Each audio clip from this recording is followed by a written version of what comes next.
Matt Peterson, welcome to the podcast, my friend. Yeah, man. Thank you for having me. Yeah, let's do this. Hey, let me pull this up right here.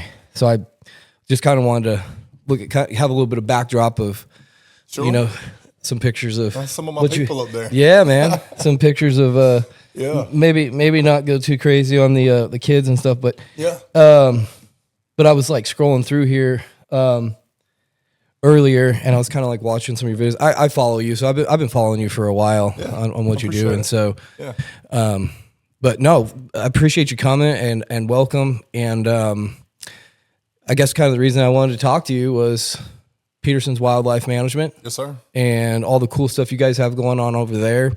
I'm always interested to learn, and I know the listeners are as well in this area. And you seem to be the guy, the go-to for the seed and understanding this game. Because I mean, I'll be honest, I get a little confused in that area of like, because I just don't know enough about it. It's like, okay, deer season's here. Where's the beans? Right. You know what I mean? Okay, where's the corn?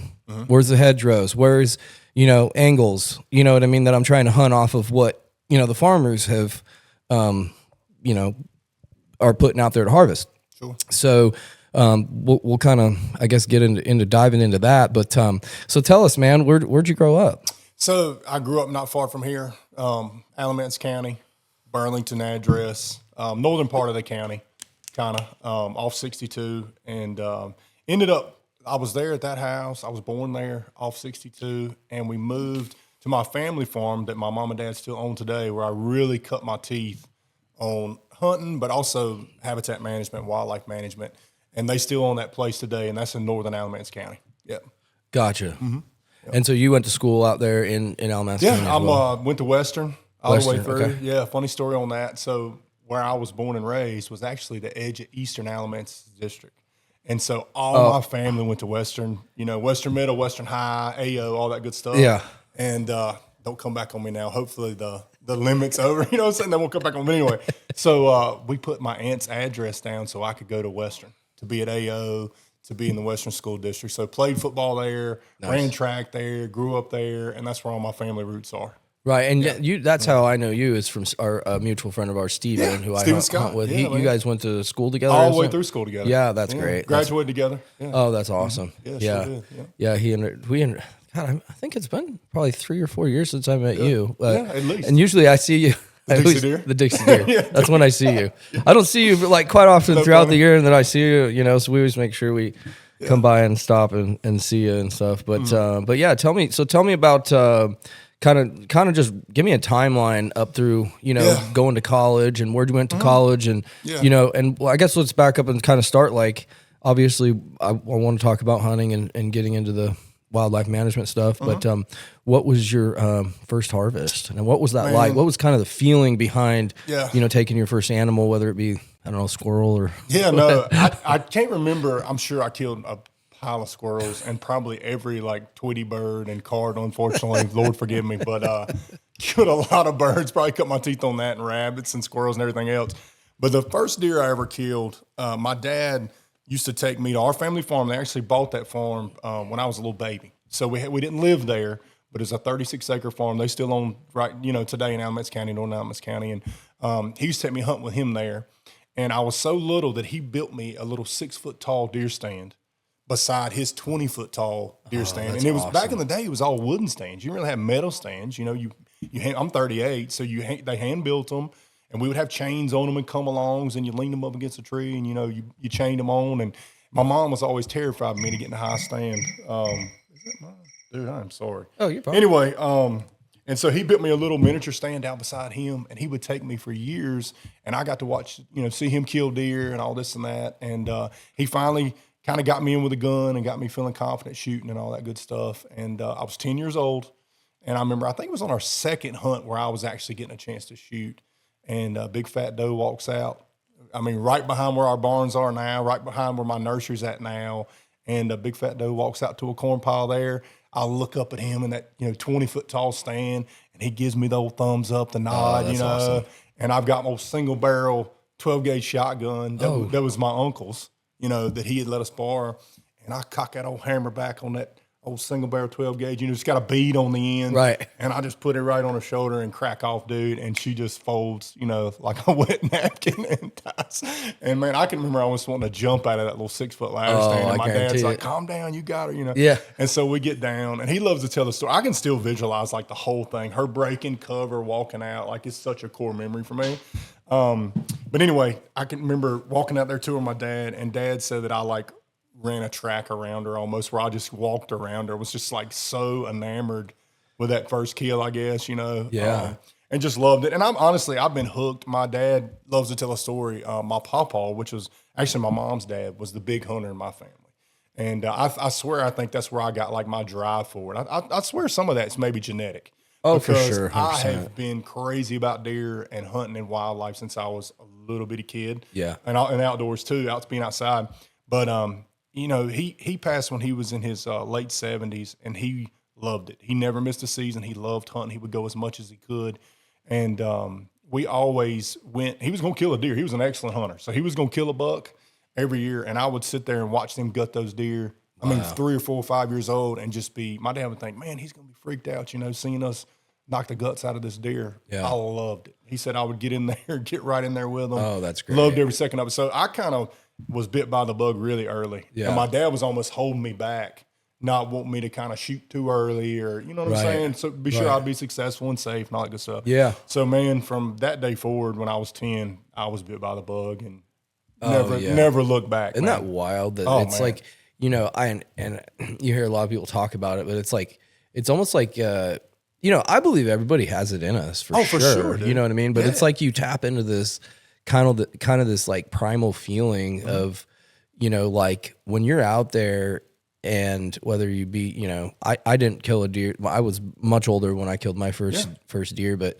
there's just something about being out there. I mean, even, as you get older and you're out there by yourself, this immense feeling of just really like a oneness with nature. And it's like you're just intercepting, what's going on, because this is what they do. Yeah. This is what the habitat does, and they've been doing it forever. You know what I mean? Mm-hmm. It's just like this. So it's really cool, like, and it's crazy how much you learn every time you go out there. Yeah. The slightest bird noise, you're 100%. Like, deer's coming. Yeah. And you'll be right. And it's like, and that stuff takes years of experience and stuff like that. So, and let me tell you, you can think you're a really good hunter, and at times I've been susceptible to that. You're like, I've got this down, and then you'll be humbled.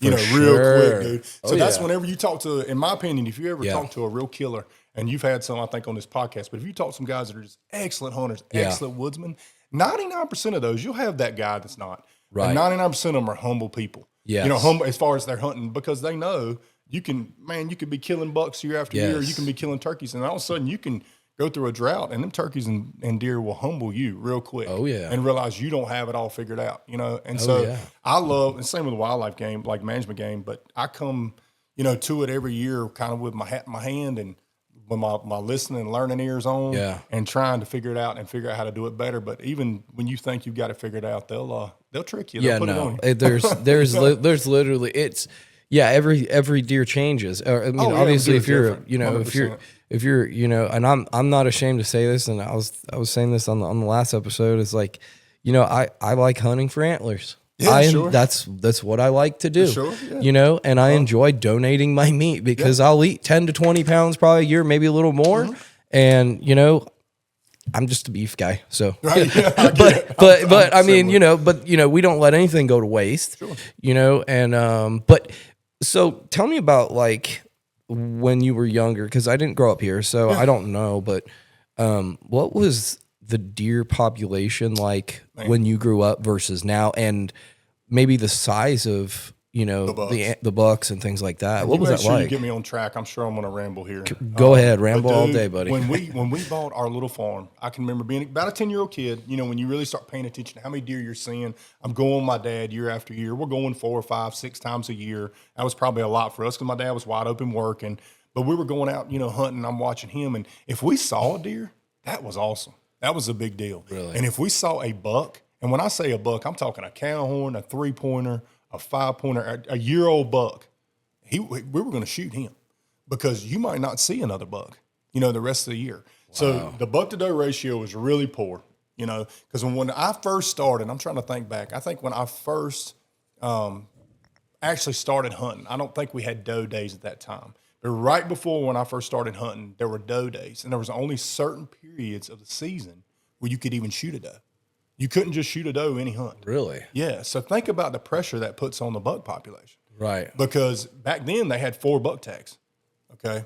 Yeah, 4 buck tags back then. Wow. When I was a kid, you had 4 bucks, and my pawpaw would fill them too, buddy. Let me tell you. I mean, a 4-pointer, 6-pointer. If he had antlers, he was getting crap, dude. And he killed some big deer, but he was raised that you kill bucks, you didn't kill does. Because the old saying back in those times was, well, you killed that doe, she had 2 fawns in her, and you're killing next year's buck. Okay. You know, or 2 years from now's buck. That was the saying. So what happened was, even with the introduction of those doe days, because, you know, in his day, he wasn't 40, he was 40 years old before he killed his first deer. Really? Because there weren't deer.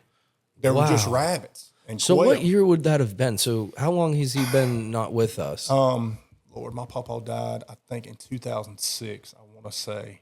I want to believe. And it would have been, he was 40 years old. So that would have been sometime in the 70s. Yeah.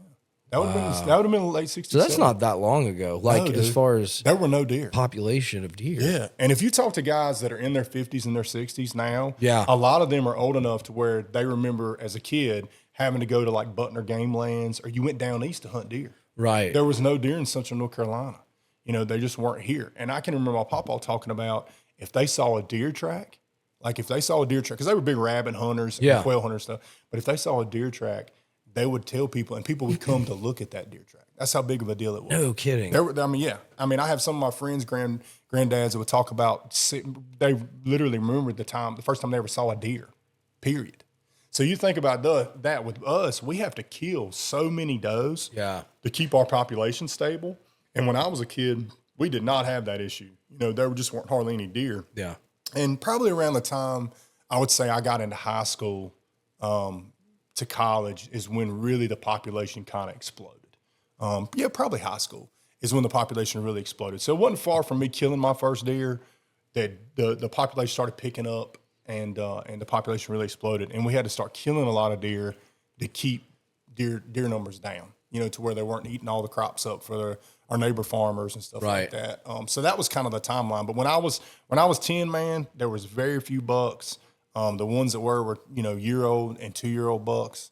Do you think this was would you think this was most of the state, or I would imagine it was a big portion of the state. It was certainly the central portion of North Carolina. Yeah. And that would have, I'm 38, so that would have been, you know, however many years ago, almost 30 years ago, around that time. Okay. It was like that.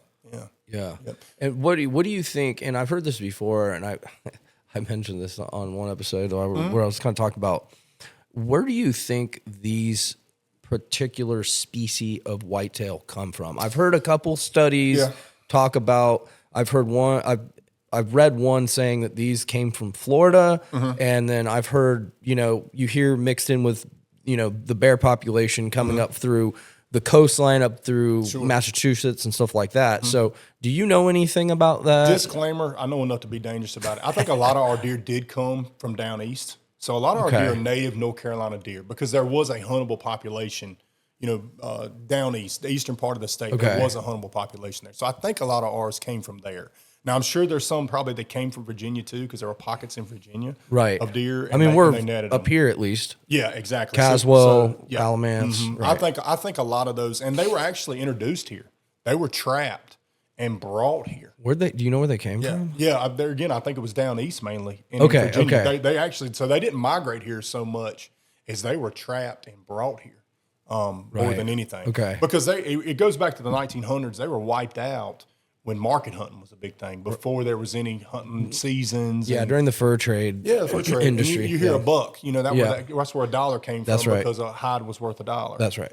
So they were actually, you know, trapped and killed and stuff like that. But they were trapped, they were killed, you know, obviously, but they were trapped and brought here and reintroduced around that time. And you know, we were able to have huntable populations from there. Yeah. And that's another thing is like, you know, obviously populations will grow with deer and then, you know, not having a sufficient predator besides maybe the human is probably the biggest predator. At that time there were no coyotes here. There wasn't any. No coyotes. Look, I literally never saw a wild coyote until I was in my 20s. They're literally they're in New York now. I mean, they're literally running down New York. 100%. And that was a Western thing. Yeah. That was a big deal to see a coyote. But I literally never, and trail cameras were progressing when I was like 18 years old. I think I had one in high school, but it was the old, film where you had to roll it up and you get 35 pictures of birds and squirrels and like one doe or something. Yeah. But like a digital trail camera was probably in my early 20s. Yeah. When those came out.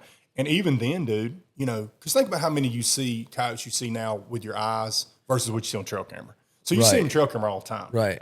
But we'll see them. We see one this week crossing the road. Yep. But man, back then, you didn't see them on trail cameras. You didn't see them by eye. They were not here until, like I said, the first one I ever laid eyes on in the wild, I was in my mid-20s, probably early to mid-20s for sure. Really? And so there was no other predator. And that was another reason I think the population was able to explode, is because they had those doe days early on, so they were protecting does. So does were just everywhere. Right. And they realized, man, we kind of went overboard with that. We need to start managing the doe population. Right. So there was plenty of reproductive success going on because there was nothing to kill the fawns. There was no black bear here. We didn't have black bears at that time, or at least in Alamance County. We didn't have black bears at that time. We had no coyotes, and so the populations were just exploding. In 2002 and 3 and all in those areas were just going crazy. So I had to go back and rework the season a little bit and let you kill more does. I think at that time, I still think you had 4 buck tags, 6 tags total, but you also could kill, I think, at least 4 does, and you may even be able to kill all 6 of your tags as does. So you could buy more over the counter? Well, no, I don't think at that time, I don't think you could. And that progressed into that later on when the does got to be such a problem in the like 2008, 2010 period. Okay. But at the time, they started just being more liberal with doe harvest, basically. And I know I'm getting that timeline messed up. Right. But that was kind of also with the introduction of coyotes. And there's a lot of controversy on that. A lot of people think that they literally, somebody introduced them. And there's been a lot of, there is a, we pulled up and we found a paper that was written, that, it showed, coyotes being released down in Asheboro area. I believe it. So I don't know. Cause what we were looking up was, because I had a really good friend of mine on here, and, about a year ago we were talking about mountain lions, and he goes, "I've got some pictures for you." And I go, "Okay, send them to me." So he sends them to me, and he's local here. Yeah. And I was like, "What are these? Where'd you get these from?" He goes, "Right here." I goes, really? "No way." I go, "I thought there wasn't any in North Carolina." Yeah. So we have pictures of, and I put them on. They're on the channel of a mountain lion, and what we think it is an eastern mountain lion. Right. Okay. So we started doing the math and calculating like distances of like mountain lion travel. And there's a study showing one female lion, I think, was released in Wisconsin, and it traveled all the way down. It could be wrong on the exact state, but it went 1,500 miles. It's incredible. So same thing with a coyote. It's incredible what they can do. Right. And so if you look online in North Carolina, they say there's been zero evidence of mountain lions in North Carolina. Now, I don't know who's putting this up on the web. I don't know where these sources are coming from, but if you did the math, right, it doesn't mean, we may not have them living here per se. Sure. But that doesn't mean they ain't coming through. 100%. Because there's no fence around North Carolina. No, you know what I mean? If they're traveling 1,500 miles, they can go where they want to. They can go where they want to. So we saw the same thing with coyotes. Like I said, there's a lot of controversy there. Did the car insurance lobby, is there some dirty deeds that went on there? Because if you think you have this giant population just unchecked, hunters can't hardly kill them all. Right. At that time, you were coming. I mean, which I didn't come from that era per se, but some of the older guys, it was kind of a sin to kill a doe. So they weren't used to whacking all these does. Yeah. And younger guys like me, we came up. We were like, let's kill some deer. So it was not as big a deal. But you got this huge population. Your farmers can't hardly grow a soybean because of deer eating them to death. They can't hardly get corn because of deer eating to death. That's still going on. It's still going on. There's more and more people coming into North Carolina. Their car hits, damages. So I think there probably will. I mean, there again, conspiracy theorists, right? But there was probably some collusion. Tinfoil hat, let's go. Tinfoil hat, baby. I think they released a lot of these coyotes. I wouldn't be surprised because your coyote is going to be your main predator of deer in the form of fawns. Now they will certainly kill larger deer if they can. Right. But man, we call it a predator pit. If you get a high coyote population, you can start having some real issues. Absolutely. Getting fawns into the adult deer population, Correct. which basically means living through their first fall, Right. pretty much, because those coyotes are proficient predators. And if if the does do not have the right type of cover, i.e. habitat, Yeah. to hide those fawns, man, Right. those coyotes can work on them. Yeah. And I really think, that's where we almost years ago, man, I'm going to get my timeline wrong, but used to, like you said, you could kill 4 does. You could go to Walmart and get 4 more doe tags. Just buy 4 more doe tags. That's crazy. And dude, we used to crush them because they were there. We had to. You know, our neighbors are like, please kill some deer. Like, we can't grow a soybean. We have a 20-acre soybean field, and there'll be 50 deer standing there. And all they're doing is out there hammering that food. So please kill some deer. And there again, you're coming out of that era where the does are, older guys are not really killing them because that's not how they grew up. Right. And so, man, we used to crush does. And you kind of hit a breaking point in there, I feel like, to where all of a sudden coyotes were on the landscape. We're seeing them on trail camera all the time. We're shooting them. We're actively hunting them and stuff. Yeah. So there's a great population of them, and we're still able to kill all these does. All of a sudden, the deer population started to kind of plateau, and then it started to kind of go down. Really? And I imagine this would have been in, I don't know, probably 2014, 15, 16 era, to where some of the population started to kind of plateau and go down some. Okay. Now, the caveat to that is, and we can go down a lot of different rabbit holes of that. If you have your habitat dialed in, if you have year-round food sources on your farm, if you're managing predators, you're not going to see that. But if you go somewhere where you don't have the best habitat, where maybe you're not trapping coyotes, you're not shooting coyotes, you're not feeding deer year-round, well, those coyotes that are there can move through and really hammer your fawn population. Right. And so you're not getting the recruitment every Right. year. So you don't have the need to shoot all those does. Right. So you could be 30 minutes down the road or even 10 minutes down the road from my farm on some kind of, not as good a habitat. Right. In an area where maybe your neighbors are not doing a whole lot. It's maybe a bunch of pastures where there's not a lot of cover. And you can say, man, my population's way low. You need to take some people's deer tags away. They don't need to be killing all these does. And then you could come to my farm and there's 200 deer per square mile. Right. And it's because the habitat Right. is so good that we don't really, and we trap predators, we kill them, we shoot them with thermal. So you're not really having, the coyotes eating your fawns per se. Yeah. And then you got all this habitat, this excellent food sources year round. All your does are having 2, some of them are having 3, and they're having great success getting them into the population the next year. So say you had 40 does, let's just say 50, keeping numbers around. Say you had 50 does and every one of them had 2. Well, if you're not, the coyotes aren't really eating them, you might have 150 deer to deal with that fall. Yeah. You see what I'm saying? Yeah. And so it can get out of hand really quickly. Sure. If you're not hammering those does, Yeah. So anyway, it's one thing, a wildlife manager, most wildlife managers love the term, it depends. And because it's so variable depending on your situation. Absolutely. The habitat's there, the cover that's there, the food that's there, and all that stuff. So anyway, there again, I went down a rabbit hole here. Got completely off that's something. perfect. But the population has ebbed and flowed in my time as a hunter, and since I've been old enough to keep pay attention to it. And man, in the early 2000s, you couldn't kill enough deer. I mean, That's honest to crazy. goodness, at least early to mid 2000s, when I was in high school, in college, we would go out bow hunting. You'd see 25 deer. I mean, just everywhere. Yeah. So we're kind of still like that on my personal farm. We have a really hard time killing all the does that we need to. And then I've got some clients that have some really high quality farms with a lot of habitat that are in a similar situation. And I've everything in between pretty much. So it just depends. Right. Yeah. Yeah. Well, I mean, I've seen it kind of ebb and flow a little bit in 10 years that I've been here and hunted. I think obviously where I'm hunting at, it also depends on like the food source of like what the farmer's going to be laying down that year. Yep. So that depend, and then obviously the surrounding areas, as well, because you get one guy who's all beans this year and everybody around's corn. Yep. And then they'll flop it, and this year he's all corn, and now everybody else around is beans. That's it. And so, from early season to late season, it's obviously different. Like you're going to have a certain amount of bucks hanging out over here because of a particular food source and a reason, bedding, does, fawns, etc. And then, kind of flip-flopping. So that's what I've noticed. It's like 100%. one year it was like, what was it, 2 years ago? Probably 2 years ago, 2 seasons ago.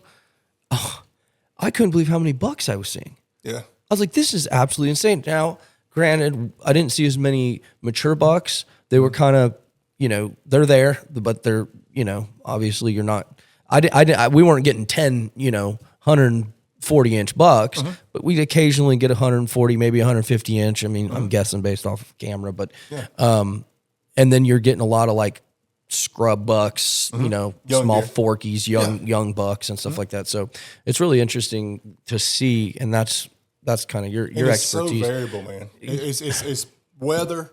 It's like you said, weather's what a big your farmer's doing. Yeah. Because there again, if you had like a really late breaking spring, right, and maybe it was really wet, there's not as much cover. Right. When those fawns are hitting the ground, maybe not as much food. If you have a bad drought, right when those fawns are hitting the ground and their mamas are not able to make as much milk, because if a doe fawn has a doe has 2 fawns. Man, those fawns are milking her all day, every day. Yeah. She has to produce so much milk, yeah, and her requirement is even way higher than a cow as far as the caloric. How am I saying that? The calories she has. Caloric intake. Man. So it's just really a lot of stress on her to put out that rich milk, and sometimes some of those fawns become a little weak, and that's the ones that your predators are going to get. Yeah. So if you hit a drought period there, and she's not able to find that good forage, or it's just not on the landscape. Yeah. One of those fawns might not make it to the population. But on a good year, like when you saw all those young bucks and all those deer, all the stars may have aligned for a few years. Yeah. And they had all they needed. Your farmer was on a bean year maybe. Yeah. Maybe he left some beans in the field, something like that. It all typically equals food, hence weather's a big part of that. But it ends up equaling food and cover, i.e. habitat, most of the time. Because I always tell people, one thing we're going to do every day is we're going to eat every day, right? That's right. I mean, if you and I, we both have business, if you got up every day and you were hungry, how good would you be doing your job? You wouldn't be great. Right. Well, fasting does help. Right, yeah, that's true. I could use a couple pounds. Yeah, sure. No, but I still. You know what I'm saying? If you're in a constant, but I'm also not carrying 2 fawns around, 100%. Being chased by coyotes and wildlife and scared all the time and burning up. Being a prey animal. Yeah, 100%. And so what ends up happening is if we're going to do that every day, and so wildlife in general, they base their life around where are the resources I need, and the resources I need that are typically scarce where we live in North Carolina is food and cover, habitat. Right. Most of the time, water is pretty available, right? But having quality forage and then having the right cover is paramount for them. Right. Sure. I mean, especially for the fawns, because it's 100%. Like the only defense they have is that I think for a certain amount of time they don't produce any scent. That's right. Right up until very little. Up until what, a year is it or something? No. It's not. It's 6 months. Yeah. Roughly. And they do have some scent on them, but they're much more scent free. Right. And then their mama also, typically doesn't associate with them as much, so she'll stash them. Right. And she'll go out and feed. Right. And then she'll come, I guess let them feed on her. Milk them, feed them, whatever, and then go back and feed again. So her kind of defense mechanism until they get a little bit bigger and they can really evade a predator. Get lost. Get away from me. Yes, exactly. As they stash them, let them hide. So they spend most of their day curled up in a ball, being still. And she goes out and feeds, and she comes back and gets them. So, but yeah, man, it's so the thing in my world is it is so variable. And my job when I come out and look at somebody's farm or look at a piece of property for somebody is to see what it's missing, what it's lacking, and let's fill in the blanks here. Right. To kind of elevate. So do you do that for people? Oh, a ton, dude. Do you do really? A lot of I didn't know you did that. Yeah, dude. I do a ton of I mean, I know you're real heavy into it, but I didn't know you. So you will go out and be like, okay, here's what's going on here. This is as far as a food source is happening. Right. Every facet. That's of it. So great. One thing I would do is, say you hire me to come to your farm. The first thing I'm going to do is I'm going to send you a pre-consult questionnaire. And what it does is like 20 questions. And it makes you sit down, put pen to paper or type it up, and prioritize certain things in your farm. So we just talked about it before we started. You love deer. You're getting into turkey hunting, but you're a deer guy. I have a lot of people that are like, I don't care about those deer. I love turkeys. I'd like to have some quail here. Yeah. Maybe we want to have a dove hunt every year. Yeah. I don't care about them deer. I let my buddy from church hunt the deer. Yeah. And so it kind of prioritizes what Why would they do that? I know, right? I can't. Come on. Those guys, I'm like, kidding. I don't get you. I don't understand. Like, what? No, I get it though. But you sit down and prioritize that, and then also they give me background information on their farm, if they have equipment, what their kind of capability is. And then I'll go do some research on their farm.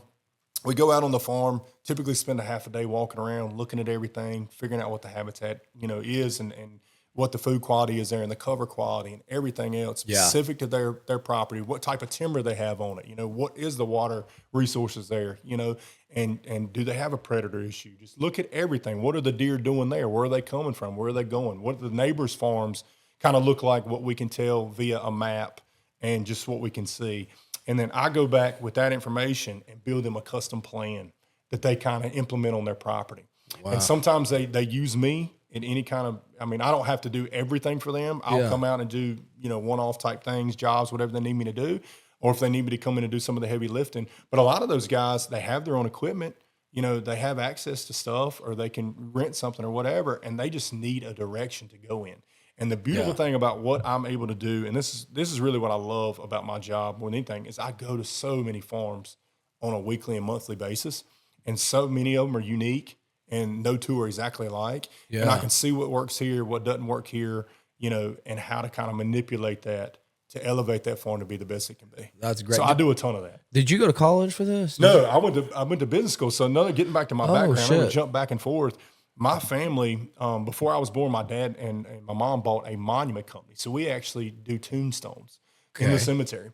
And so we did everything from A to Z with them. We design them, we carve them, we install them, we do everything to do, service them, fix them, everything to do with tombstones. So I grew up in that business, being really hands-on with my dad, working my hands every day. Yeah. All I ever knew, they had pictures of me 3 or 4 years old sitting on tombstones, riding big trucks. So I did all that with them. That's wild. And so really going back to my papa, whose name was Buck, by the way, that was his name. Nice. Yeah, Buck Saul.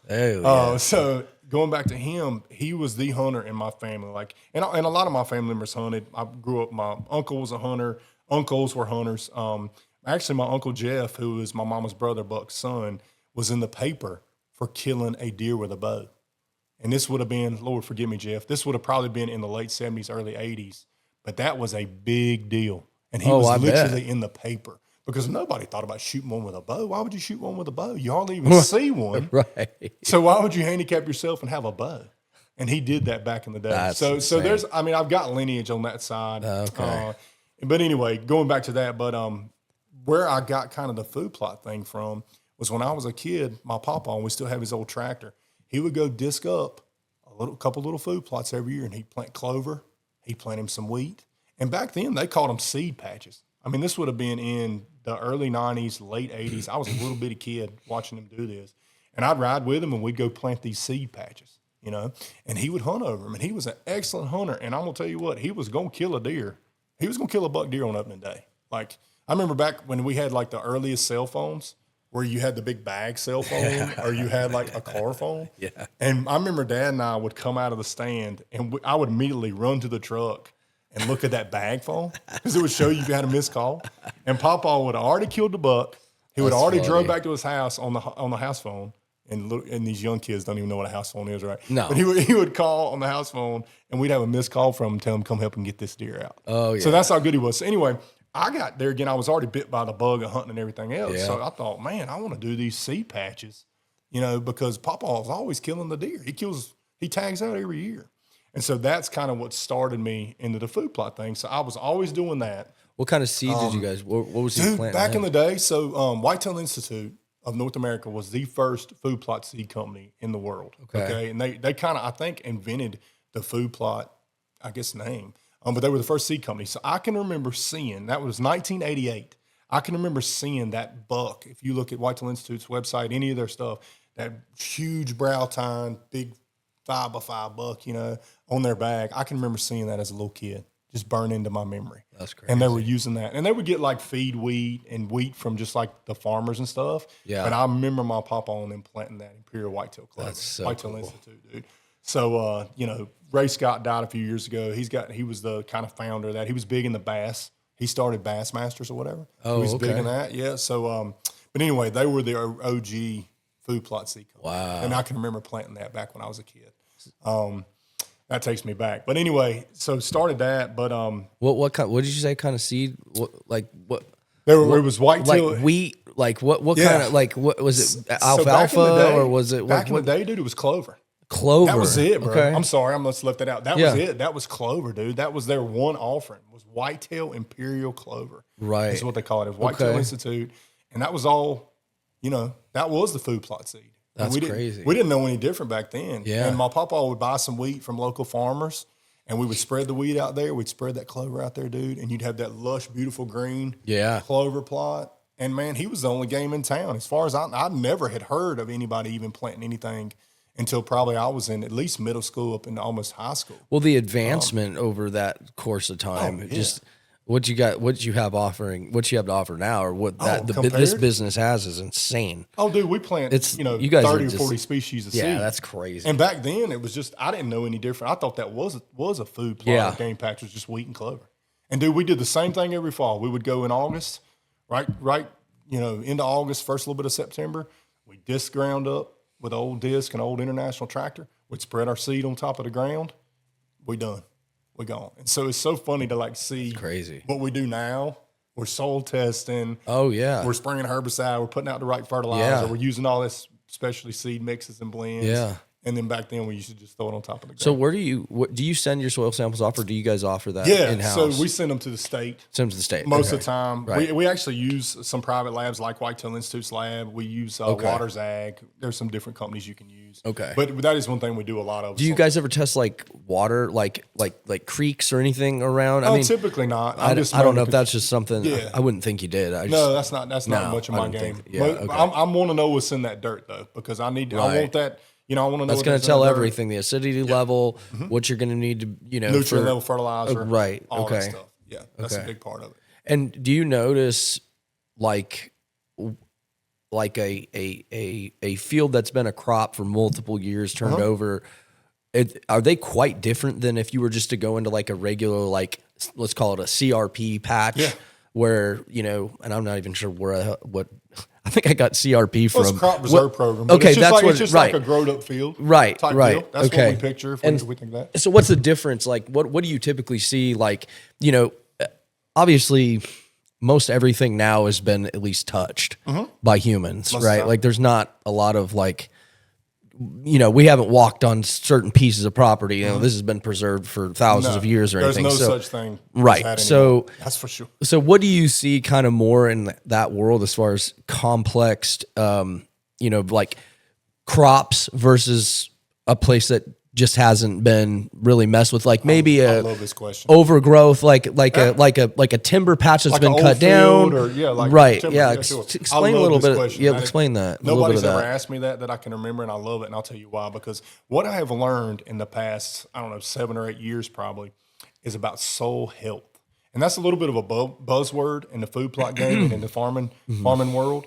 But soil is absolutely alive. And there's bacteria in the soil, there's fungi in the soil, there's all kind of earthworms and beetles and bugs and everything else. And they have a symbiotic relationship to where they enrich the dirt and they make the dirt more fertile for crops to be able to grow and plants to be able to grow. What happens oftentimes, if you go to a field that's been commercially farmed year after year after year, a lot of times, depending on the farmer, that dirt's been disturbed, it's been plowed, it's been dissed. It's been manipulated down to bare dirt. And if that happens over and over and over, it kind of kills a lot of that soil life that's in the soil. Right. Just think about it. And this is what a light bulb went off for me years ago when I started to dive in this topic and learn from other people and read books and studies and stuff. There is no other, phenomenon, in nature where you really turn dirt, right? Not many times in nature do you see these giant fields of just plowed dirt. You don't really see that much. Right. And it's because dirt naturally wants to be covered to preserve it, to keep it from eroding via water, rain, whatever, or even wind when you see dust blowing around. Yeah. Nature's way of making sure that soil stays where it's supposed to be is to cover it with a plant. And so when you go to a farm that has been, or fields that have been constantly tilled, constant tillage, constant disturbance, and not managed properly, a lot of times they're very low in fertility. On the flip side, if you go to a place like an old CRP field, and those are my favorite. If I see a 5, 6, 7-year-old growed up field, I know it is going to be super fertile. Yeah. It's going to be full of organic matter, which basically all organic matter is just dead plants. That's right. You know what I mean? Yep. And dude, we can go in there a lot of times and clean that field up, whether it be bush hog it. If it's really rough, we will often till it that first time, that one time to smooth it. But you don't recommend really. We don't do much tillage. You don't do anymore. much, really. No, the only time we're tilling now, because you're just essentially you would just be kind of ruining you're hurting soil, right? You're hurting the soil, man. Yeah. And the only time we till now is if the field is really rough, lots of potholes, ridges, really rough. Because you don't want a field holding water. You want it to be fairly smooth. That's right. Yeah. So we'll till it that first time. But after that, we're using no-till planters. Like we have a Great Plains drill, and it basically cuts a furrow, injects the seed, and covers the seed in one pass. That's crazy. So it's keeping you from having to disturb the soil as much. What do you guys do that with? You can do them with tractors and stuff? Tractor. Yep. Okay. Mm-hmm. And it's just a small miniature version of what a big farmer would have. Okay. What you see out there, a planter. But it's, kind of limiting that soil disturbance. And then also planting plots and crops that when you plant this crop in the spring, it's going to grow all spring, all summer, early fall, feeding deer, turkeys, whatever your target animal is, it's going to be giving them nutrition. But it also is going to feed the soil. And so then in the fall, when you would plant again in, say, mid-September, late September, that spring, summer, early fall crop that you planted, in May or June, it has put nutrients into the soil that will then go to feed your crop you're planting in September. And then that crop will grow, and it'll grow all the way till next spring. Right. And then you'll plant that new spring crop, and it's being fed by the previous crop. So there's a lot of different ways you can mix these plantings and these seed blends that are awesome for wildlife, but also are really good for the soil. And so it kind of lets us back up on our fertilizer. It lets us back up on how much herbicide we use. Yeah. And all that stuff that kind of help keep the soil healthy. Right. And limit that man-made kind of chemical, because really it's chemicals, what you're spraying on them, whether it be fertilizer or herbicide. Right. And they are not the best thing for the soil. And so in an effort to limit that, we can kind of plant these different blends, and it kills two birds with one stone. It feeds your deer, awesome to hunt over, turkeys, quail, doves, whatever you're looking to do, and also limit that herbicide input or fertilizer input and feed the next. Are you guys, so like the herbicide that you guys do use, is that like, I don't know what the terminology, but just that, like there's a bunch, like organic versions that are not, something that's not like going to hurt wildlife or frogs or whatever, little insects and stuff like and that. And we use a lot of the similar stuff that farmers use. Right. Okay. So, and there's a lot of debate on that right now, man. And really, I'm on both sides of it. Like, what's the debate? The problem is there's so many. In order to have a really healthy crop, meaning that you have a crop that is not, infested by weeds or grass or gets choked out, oftentimes you have to spray a herbicide. Yeah. That will not kill your crop that you're growing, right, but will kill non-target grass and weeds and stuff that could choke your crop out. So, there's a lot of debate. You hear, Joe Rogan, somebody we talked about before, you've heard on his podcast more times, everybody's got glyphosate in our bloodstream. Right. And that glyphosate is being sprayed on a lot of the crops we eat. Right. So, figuring out ways to limit a lot of these herbicides, because the plant does uptake a lot of these herbicides. Right. And we in turn either eat the plant or we feed it to livestock that we in turn eat them. Right. And so it does have a lot of systemic qualities where it gets in this plant matter and tissue and stays in there, and it also stays in the soil. Right. And so we're hearing a lot. Obviously, those are regulated products. Yeah. But there's a little bit of there's a lot of gray area there. How safe is safe? How much glyphosate should be in your blood? Me and you sitting there looking at each other. We don't want no glyphosate in our blood. Right? Zero. Yeah. But glyphosate's a common product that we spray. But they're allowing a certain percentage of it even into our bag of Takis. 100%, dude. And I don't know as a farmer, and I do count myself as a farmer. Sure, absolutely. But as a farmer, I don't know the right answer for that. Yeah. And so what we try to do, because ultimately my currency is there any other any other avenues that you can That's what we're working on. That's what you're working on. So that is what we're fighting for right now. Because ultimately my currency is big, healthy animals. We need to get a hold of JFK. Right, sure. Yeah, no doubt. RFK. That's what you think. RFK. No, that's what you're thinking. Okay, and RFK. And RFK. Both. We got to get hold of both of them. Sure. No, RFK, just this crazy stuff he's coming out with right now. People think he's batshit, but I'm like, dude, he is so on to. There's a lot of. I haven't read his book, and I've read two of them. Are they great? I have not read them, but now you gotta. It's a lot of scientific lawyer talk. Yeah, and it's sometimes I'm audiobooking it. Yeah, dude, I do audio. Okay. A lot of times it's tough. You'll get lost in there and realize you're not listening good. Sure. But dude, there's a lot of linking that stuff, and so me being like I said, my currency is big animals. I need big deer. I Right. need lots of them. So I want them to be healthy. Yeah. You know, I got to have them healthy. So the last thing I want them doing is sitting here munching on a bunch of chemicals. You know, Right. they could potentially lower their health because I want them to be healthy. And then you Right. turn around as a dad, you know, I got 2 little girls. You know, I don't want my kids eating. We eat a lot of organic stuff because I don't want my kids taking in these chemicals either. No. And We do so too. the problem is there's kind of 2 ends of the spectrum. I think you have big ag, and you have people that are like, man, and you have chemical salesmen and fertilizer salesmen and that. And I'm not knocking those people. I have people in my family that are in that industry. But what I'm getting at is you have people on this end of the spectrum that are like, that stuff won't hurt you. There's nothing wrong with it. You know, that's just what you got to do. And then you got people like on the other end of the spectrum, like on RFK. Right. It's like, dude, we've got to eliminate glyphosate. Right. We've got to eliminate all this herbicide. Right. And then you got me, I feel like, at least in the middle, they can see both sides of it to where we don't have a really great way to farm without this herbicide, you know, because it's hard to make a healthy crop without it. But I'm interested to know if there's such a big controversy, like I wonder, and I don't really know a lot about it, but if there's a way that we can really like start investigating like the final outcome of the product that we're producing and testing that to see how much, which is obviously I'm sure they do, right? Sure they do too. You know, like they pull a talkie out of, I love the word talkie. I know, right? They're just, it's like the worst thing in the world for humans. So. And like, you know, it's like, okay, this has 50% glyphosate in it. You know what I mean? And like, I think the biggest thing is like, we're really trying to just limit the amount going into the foods 100%. that these kids are getting 100%. Inside of schools. And, you know, it's like,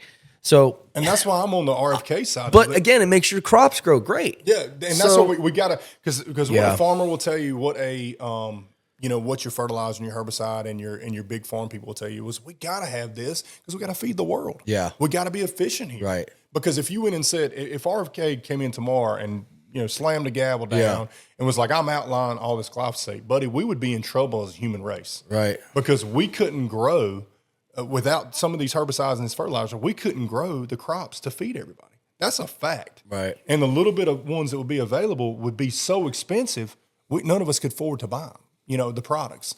Because everything's made with wheat and with corn and soybeans and all this and that. Yeah. So what I'm prayerful for and hopeful for is we can find some kind of middle ground. I'm you sure can get somebody like RFK in there. Yeah. That's like, man, let's allocate some money to really pushing this soil health deal to figure out how to be more organic, to move away from some of these herbicides or do some of these studies like you're referring to how can we limit the herbicide input and limit certain herbicides that are systemic and end up in our food sources. Right. Because, dude, you got to think about it. The thing that scares me, and you refer to these kids, is even we did not encounter a lot of the petroleum products and the chemicals and all this stuff when we were kids and we were developing our bodies and not adults that these kids do now. You know, they encounter it every day. Yeah. And when you start looking at what's in our food and then trying to figure out, you know, let's get them away from seed oils. Let's get them away from some of these dyes. Man, that stuff is in everything. You know? Yeah. You can't hardly eat without it. You certainly can't go out to eat. No.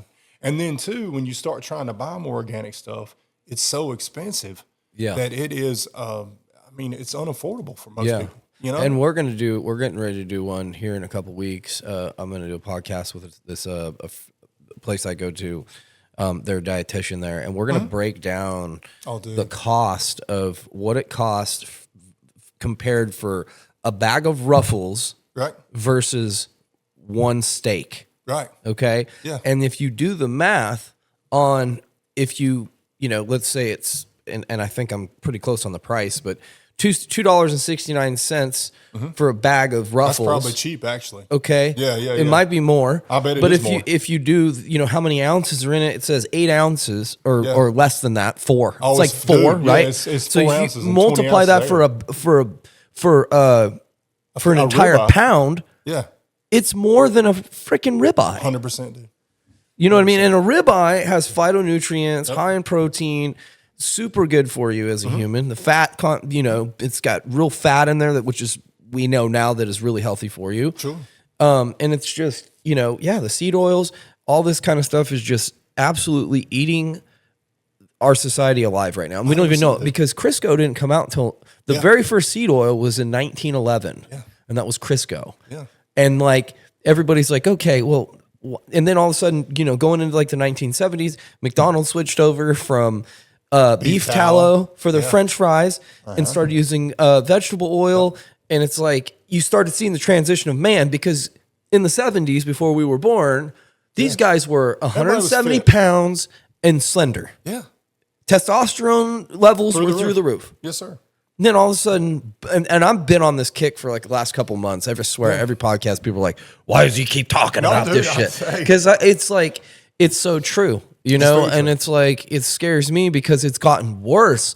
It wasn't as bad as when I was a kid. We're the same age. So I got to see this kind of stuff too. When I was a kid, we didn't really have, I don't know. I didn't look at the labels back then, but I'm pretty sure a corn dog was just beef and bread or whatever, I think so that I don't know. Happened in, there was a definite. I was in 86, but it definitely happened late 90s. Yeah. In 2000s, there started to be a transition. 100%. Yeah. And then it kind of corresponded, I think, too, and I know we're getting off a rabbit hole, but kind of corresponded with also people getting more busy and us doing so much more and not necessarily sitting down and cooking every day. Yeah. Because even my wife and I struggle with that. Yeah. Trying to be able to cook. And, man, I'll tell you, give my wife props on here. She cooks for our family. That's great. And she has to get up early to do it. Yep. And we fight that battle. But the problem is our health, and that's a whole nother podcast. But our health, both our health declined. It got to where it was declining, especially her. She dealt with some autoimmune stuff. Yeah. But we had to do it. Yeah. And it's been a financial burden and it's been a time burden. Yeah. But at the same time, we've been able to get more healthy. Yeah. And we've seen it on the other side. That is your retirement is not as important as your health. 100%. And to me, my invest, when you talk about saving money or investing or we think, okay, buying a rental property and all this kind of stuff. And it's like, this to me is way more important, is investing in my health. So to me, there's no amount of money that, that I'm going to spend to buy, I'm going to go with the Annie's brand, whatever, versus Cheez-Its, Sure. The Cheez-It brand, so it's like, and you're right. It's not cheap. It's not cheap. Obviously for kids snacks and things like that, like Jesus, I know. It's like a bag of six is like $12 or $15. It will hurt your feelings. And so, Easton's not gonna just go gnaw on a steak. Yeah. They're kids. They're like, I don't want, I want chicken nuggets. nuggets. How do you put a steak in a lunchbox a lot of times too? Right. So there's a lot of struggles there we've had to overcome. It's tough. Yeah, and it's tough. Kids are picky eaters too, in particular. We're not too crazy with it. Honestly, like I'm just, as long as he gets like some type of nutrients of like egg in him a day or, some type of beef or something that's he's getting, it's like, okay, like I'm not going to stress over a bag of nutrients, man. Yeah. And that's key. And to tie that back into deer world, it's the same thing we have to do there. Yeah. You got to be sure they're eating nutritious forage. Right. They got to have it year round. And that's what concerns me there again. I guess what led us down this was the herbicide. And it all starts in the soil, like that nutrition. In order for that plant to be super nutritious and healthy, and to be a healthy, nutrition source and forage for that deer, it starts in the soil. So that's what it started with me, was like, how can I grow healthier crops, and got me in the soil health deal. And a big part of that's limiting that herbicide, limiting that fertilizer. Right. Healthy plants equal healthy deer, which is healthy forage. Just like us, if you're eating a cheeseburger every day from McDonald's with God knows what in it, it's not a lot of nutrition in there.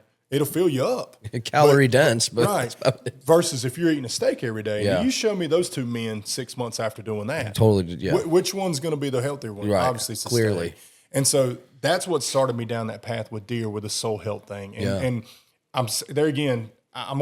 I'm in the middle of it because I see both sides. Yeah. I see how hard it is to produce a quality crop without the use of herbicides, which we still do constantly, but with an aim to limit them as much as possible.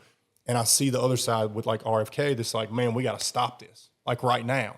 Yeah. So hopefully we can find that middle ground. And that's what I'm striving to do in the deer world, to produce healthier animals, which again is ultimately my job, is to produce healthy animals for people because, it typically takes me a few years to get some deer dialed in.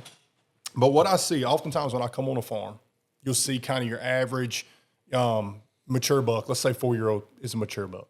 You'll see your average 4-year-old buck will be 120, 130 inch deer.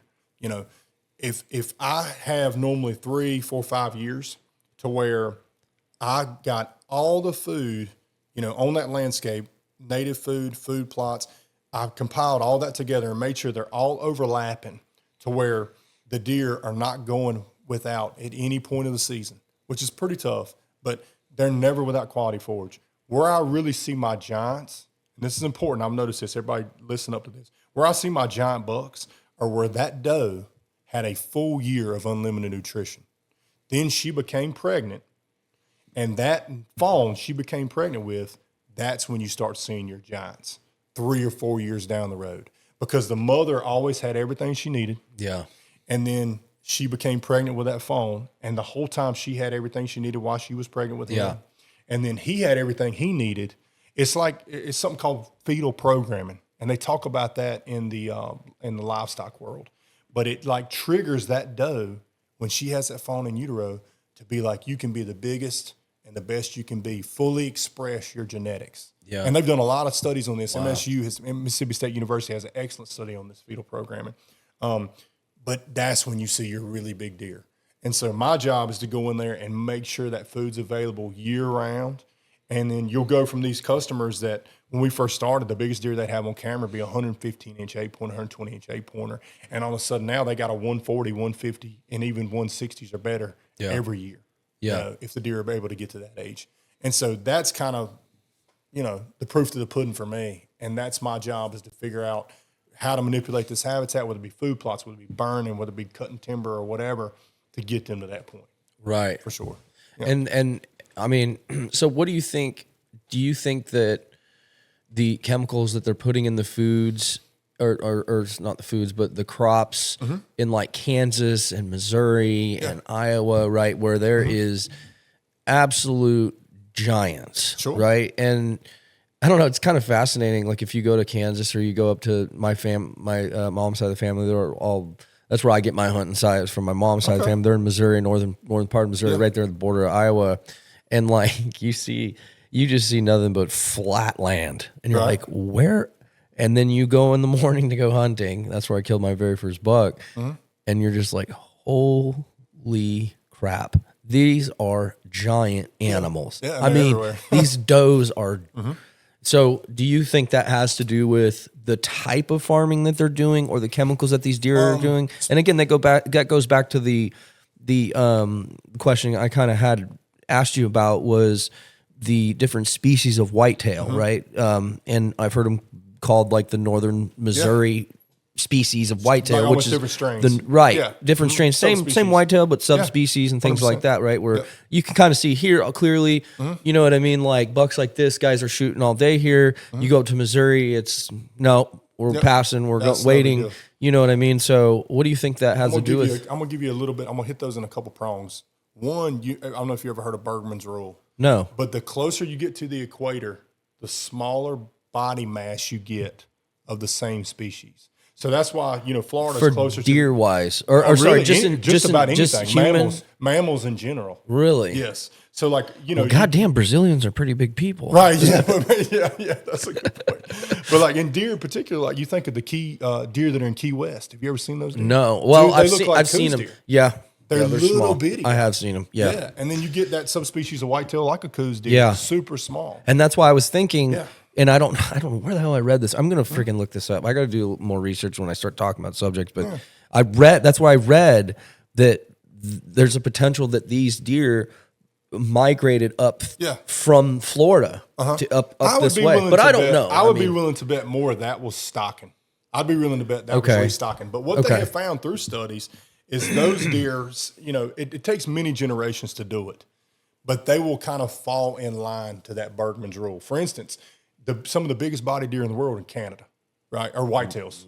Whitetails in Canada. Huge bodies, right? Mule deer are unbelievable. Massive. And the reason they have that is because they need more body mass to conserve heat in the extreme winter conditions they're going to face there.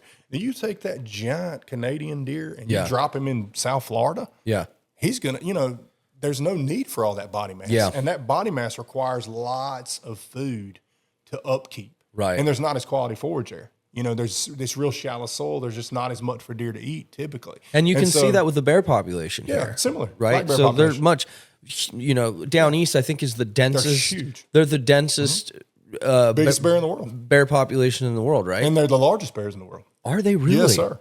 Yes, sir. I didn't Right know. here in I North didn't- Carolina. Yeah, Yes, I sir. didn't. Well, I didn't know the All largest, the but I records are know. broke here. Oh shit! Yes, sir. Eastern North Carolina. Okay, I didn't Hyde know County, that. Washington County. Yep. Yep. Okay. Biggest black bears in the world. But what you No see is if shit. you took that Canadian deer and you put him down in South Florida, it would take a few generations, but he would eventually go down to that smaller body size. And it's because there's no benefit for him. There's no Well, because it's not technically hibernating, Right, or yeah. they're not wintering up. There's Yeah, no they're not like wintering. There's no winter. trigger saying, "Hey, That's right. we got to start Yeah. eating." There's no genetic advantage to be that large. right. But up there is that genetic. You Right. have to be that large if you're going to survive the winter. Sure. And if you're not, if you took that Key West deer You're up there and dead. dropped him off, he's gone. Yeah. He's probably not making it Right. through So November up there. so then that makes sense if you that's talk about where the you get Missouri distance. deer. Yep. Now here's the next thing. And I've seen this a lot more in the past couple years kind of play out. Or at least it's been going on forever. But like I've actually seen it in practice a lot more. And it's something called high grading. And I think this is a huge reason that there's a lot of big deer in the Midwest is there is almost unlimited food. Okay, there's tons of agriculture. Tons. The soil is excellent there. I mean, those glacial soils, Illinois, Indiana, Wisconsin, Minnesota, that's some of the most rich soil in the world, certainly in North America, and Canada too. Super rich glacial soil, really deep black topsoil, excellent soil. So everything grows better there. Your native stuff grows better, crops grow better, and there's more of it, because it's more fertile. So there's certainly more food there. But also a big thing I see that happens specifically in North Carolina, and I'm sure it happens all across the South and even in the Midwest some, but North Carolina is a heavily hunted state, right? Right. Every 20 or 30 acres Per has a different capita, it's pretty heavy. yeah, super hunted. What happens is just like you said, your guys in Missouri, they see some of these bucks that we would be like on the top of our hit list here, and they're like, Psh, not shooting that deer. Yeah. And so what happens is every deer that has the best genetic potential for antlers often gets killed at a young age. Okay. Right. And then a lot of times the deer that don't have the best genetic potential for antlers might be the exact same age. They might all be 3-year-olds, but those guys might pass him and shoot the one that has the best antlers, right? Well, when that happens, you're allowing that less genetic, antler deer to move on to the next age class, and he's also going to breed more does. Yeah. So he's kind of putting those genetics back into the population, and he's going to the next age class. So you're almost killing the deer with the better antlers that often is as young or younger than that other deer with the less antlers. Yeah. And you're kind of high grading. So you're taking out the best out of the population and you're leaving the worst. Yeah. And so those are allowed to breed and to get older. Yeah. And so in the Midwest, where you're not as many hunters per acre per capita, like you said, not nearly as heavily hunted, they don't have that issue as much. No. And it is in pockets, just like we talk about here, this relative. Yeah. But overall, they allow those deer to get to older age classes. And so the best bucks are allowed to breed oftentimes, or at least that portion of the population that are really good genetic bucks are allowed to breed, and it keeps their genetics high. You know what I'm saying? It kind of keeps their genetic material makes at sense. the highest. And so I see a lot of that high grading to where in North Carolina, you get this stud 3-year-old, okay, this 135, 140 inch deer. Yeah. And man, he'll be 155, 160 at 4, as long as he doesn't get hurt, as long as he has plenty of food. Hammer. Well, he's getting killed at 3 because for most North Carolinians, that's the best deer they've ever seen. Yeah. And you can't blame them. Yeah. But even my guys that do a lot of habitat work, that spend a lot of money, that manage their farms hard, you start seeing where we've managed them for 4 and 5 and 6 years and longer. When those deer, the mother had everything she ever needed, and the next generation and her offspring had. That's when you start seeing those really big deer and extra points and all this good stuff. That genetic potential is being expressed because you give them all the food. Well, dude, you get one of those bucks to 3, and even a lot of those guys, they can't help it. You know what I'm saying? Right. That's a big deer, and they'll kill them. Yeah. But the problem with that is, and hey, you kill whatever you want to. Don't get me wrong. Yeah. Whatever makes you happy, you kill them.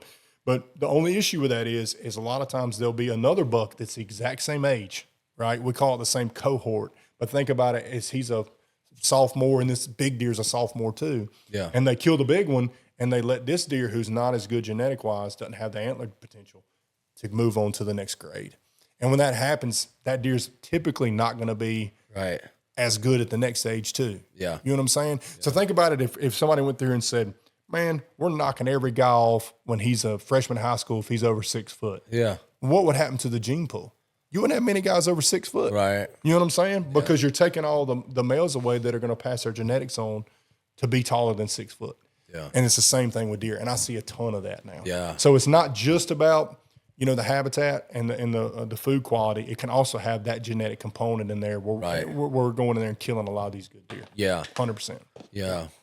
Yeah. I mean, I'm a big advocate for, obviously on the conservation side is, making it like a priority to fill my tags. Like that's kind of my thought process behind it, because obviously that goes into managing deer and things like that. A lot of guys will pass deer up year after year because they're really trying to grow a big, and that's what you guys study. And, obviously, that's obviously the best way to do it, period. I mean, is exactly what you just said. And, but the flip side of that too is that you have another side where it's like, it's our duty, obviously, when we go and buy a tag to focus on filling the tags, right? Like that's what it's for. You become the judge of the land, right? So you get to be in control of what happens out there, And so I definitely am a big advocate for, obviously trying to fill those tags. I try to, I do that every year. Obviously it doesn't happen like that, but, I think that, and then another thing too is that, I've noticed that, you will get a lot of bucks that it's funny because some of the mature bucks I kill, I go after mature bucks. I'm the same way. I'm not really like, I love age. If he's, you know what I mean? I when I see an older buck and, I'm like, that's typically who I'm going to go after. I want the older buck. Sure. Bow season, different story. Right. Yeah. But yeah, I mean, a lot of times I'm kind of losing my train of thought on this because I want to go a couple different directions on it. But,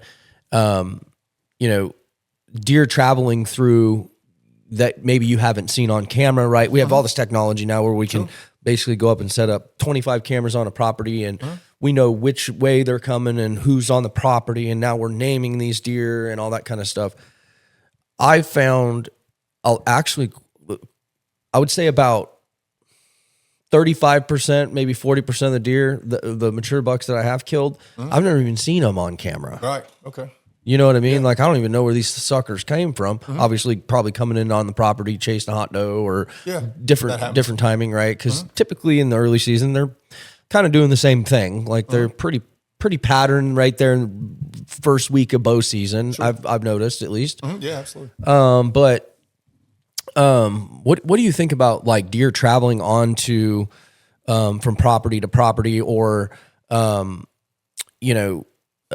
do you have any like kind of high hopes for, like, let's say a 4-year-old walks onto your property you haven't seen before? Yeah. Are you gonna, like, what's kind of the scenario behind that? Let's say you had a couple 4-year-olds on your property. Sure. Another 4-year-old you haven't seen. He pops in there, right? And he's bigger than the ones you've been going after, something like that. Is there some type of system that you recommend doing? Like, obviously you're going to probably shoot him because he's the biggest buck, but sure. I mean, like, where's he coming from? What's he doing? Things like that. Like, give us kind of some of the, some advice on that. Like, seeing some of these deer coming onto the property that you just don't see. You're like, oh, never seen him before. Sure. You know what I mean? A deer's home range is as big as it has to be. So the average doe, mature bucks, and we'll just say does. So we'll start with does. Okay. So a doe has a much smaller home range on average than a buck does, because she doesn't have to go out and roam around looking for bucks. They come to her.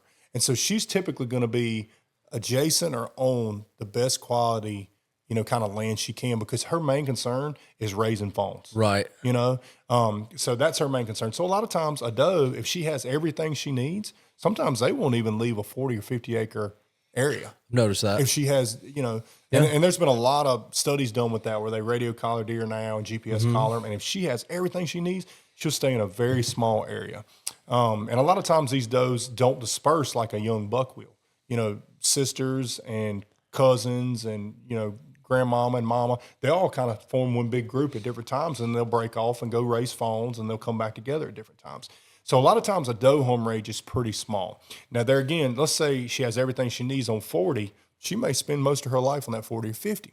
But if things become a little tough on that land, then that's when she starts ranging out, looking for resources. Obviously, wintertime is a really hard time for deer to find food.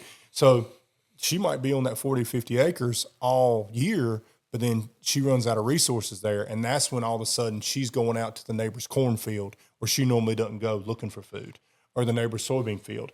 But if she's in really poor country and there's not a lot of good quality habitat there, her home range might be 200, 300 acres if she has to, kind of branch out and find certain resources at different times. So that's kind of how a doe will be. She's just looking for the best food. Does will bed about anywhere. They're much more lackadaisical than a buck is. Yeah. So, and they also want good fawning cover. That's important to a doe, but she's going to be adjacent to that food. Now, a buck's a whole nother story. Yeah. On average, his home range, I would say probably where we live, is around 200 acres most of the year. Okay. Now, it can be smaller if he's got some really good cover, because they really prefer dense cover and areas where they're not messed with at all by humans. They're not intruded on, so they search that out. That's one thing I've really noticed. And think about, if you have a farm, maybe the front half of the property is getting, planted by a farmer, but there's some really deep, nasty cover that was never able to be cleared. Maybe it's a cut over, maybe some thick pines. It's kind of on the back third of the property. Chances are that's where your buck's going to be bedding. He's going to be back away from a lot of that intrusion. Yeah. And he's going to be back in that thick cover. To say he has everything he needs, 200 acres is where he's going to spend about 80% of his time. Now, there again, if he doesn't have the quality food, if he don't have the quality cover, that might be 400 or 500 acres. It's going to be as big as it needs to be for him to have his daily needs met. But dense cover is going to be you better believe it, is going to be a part of a buck's home range. I know, especially a mature buck. He is going to have somewhere where he goes where he is not messed with. Okay, that is something I see across the board that these deer are going to search out, and they're going to put as a portion of their home range. Right. Now, when they're rutting, all bets are off. That's when you'll get and a lot of times I kill a lot of my big deer the first week of November. And the reason being is a lot of those deer that I know, that I have history with, and they tend to not roam that first little bit of November. Oftentimes they're breeding the does that they know that are local to them. Right. And as those does kind of get bred and maybe come in and out of heat or whatever, then it seems like later on in November, that middle part of November to Thanksgiving, is when those bucks tend to leave home and they go on excursions to roam. That's just one thing I've noticed. Yeah. And a lot of times that's when they get killed by neighbors if they're going to, or hit by a car or something like that. But I don't personally see a lot of bucks and on my home farm that just show up. And the reason being is because I have the cover and the food is so good that those other bucks that may potentially come in, there's already mature bucks there. So they don't want to go in their butt heads with those guys. They kind of know adjacent where everybody's at. So what ends up happening is when a lot of guys are seeing new bucks, those bucks were probably there the whole time per se. Right. They were just adjacent and they weren't spending a lot of time on you because maybe there wasn't a resource there they needed. Yeah. But you were still part of their home range. Right. But you were maybe a little more part of their rut home range. Yeah, because I'll see them leave out of spring or not spring, right at bow season. Mm-hmm. And for instance, I made a mistake one sit and he blew and he was gone. Yeah. And I was right up in his bed. Right. I was right up in his house. Yeah. Didn't see him. Yeah. He was gone. No camera footage, nothing the rest of the season. And then he shows back up in December. So it's like. And you were just part of his, more than likely. And I see this a lot of times. I see bucks that have a slightly different home range in the fall time. Yeah. After that early season pattern breaks up and they get more in that October and they're kind of setting up their rut range, they'll shift. And they'll be over here and they'll kind of rut more over here. And oftentimes I think that's relating to the thicker cover because you think when the leaves are on, early September, everything looks thick. Everything is quote unquote bed and cover. Right. Because there's leaves on the trees. Yeah. Now, when those leaves start to come off, that's when those bucks really start to search out that deeper, thicker cover. Yeah. Maybe with some topography further back, typically in farms, to where they can hide. So it's a good chance that, they may be bedding here early season when those leaves are on, but they're going to search out that thicker cover. And my goal as a wildlife manager is to give them that thicker cover somewhere that makes sense to me as a hunter, to where I'm not intruding on them, but I also can set up food sources, funnels, traps, if you will, to catch them as they come and go from that thick cover. Right. And that's kind of when you get more in the architecture of setting up a farm to be hunted properly. Do you see a lot of bucks coming into, like, when they come and do a, let's call it a 2 or 3 year old, where they come in and they plant a bunch of pines, and it's like super thick, and you guys see a lot of, I personally do 100%. That's what I say. And that's like, I love hunting the edges of those, because it's like, dude, like, I have a really nice little piece. You know they're coming. Yeah. They're in there. Yeah. Deer. That's the cool thing about the whole deer thing with people saying that, oh, well, they don't, they typically, their antlers are sensitive because they're growing during, and I get that part, but I've seen them even with velvet on. Push through that gear. Yeah. Like no one's business. They don't care. A deer is, they're so athletic, they can find a little hole. They know how to move that cover. They're definitely going to take the easiest route if it's beneficial for them, right? Sure. Right. But they can push through that cover, man, with no those problem. antlers. It's amazing how they seem to know they're there. They know, it's and they like know a they're cat, delicate, dude. right, during their growing period. Yeah. But the reason they love that type of cover is because there's so much sunlight in a young cutover like that, a young forest growing back with something like pine, that there's so much sunlight coming down to the ground, and you're getting all this briar growth, and you're getting all this ragweed growth, and pokeweed and aster and all these broadleaf plants. Because if you had to say, Matt, what does a deer eat? The deer, 95% of what deer eat is broadleaf plants. Okay, explain a broadleaf plant. So we would call that like a forb. So a forb would be like a clover. A soybean's a forb. What else? A turnip. A radish is a forb. That's just a broadleaf plant in general. Right. Is what deer typically eat. Right. Now, they will browse on some grass crops, so they eat things like wheat, rye, even some, regular grasses that you'll find in the wild. They eat grass crops, but the majority of their diet is broadleaf plants. And so broadleaf plants in general, briars are a broadleaf plant. Think of anything in your mind's a broadleaf plant. So they thrive in that young, regenerating forest type area. So when me and you go through and we can barely walk through, stuff is so thick, oftentimes that's where it's a lot more deer food there. And it's within deer reach. Now, if you get in great big hardwood timber, if you think about how you can see down through that hardwood timber so far, and there's not a lot of green growth, in there, there's not much for deer to eat in there. Right. So really, deer are going to seek out that young, regenerating cutover like you're talking about, and they're going to feed there, they're going to bed there, and it's all because that sunlight's able to reach the ground and generate new growth. Right. 100%. What do you think about, now that it's just kind of hit me on my mind, CWD in North Carolina? Man, that is such a loaded question. I personally think.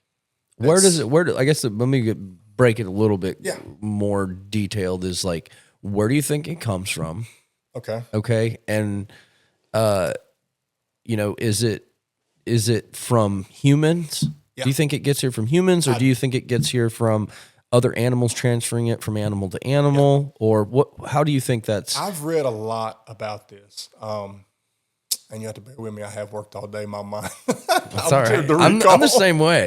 I'm like, we're in here late you guys, at night. Guys, we have full-time jobs. We do. We're outside all day. Basically, it was first documented in Colorado, and it was documented in mule deer, and what they found was these mule deer, and I think they were researching sheep, and it's a disease well known in sheep.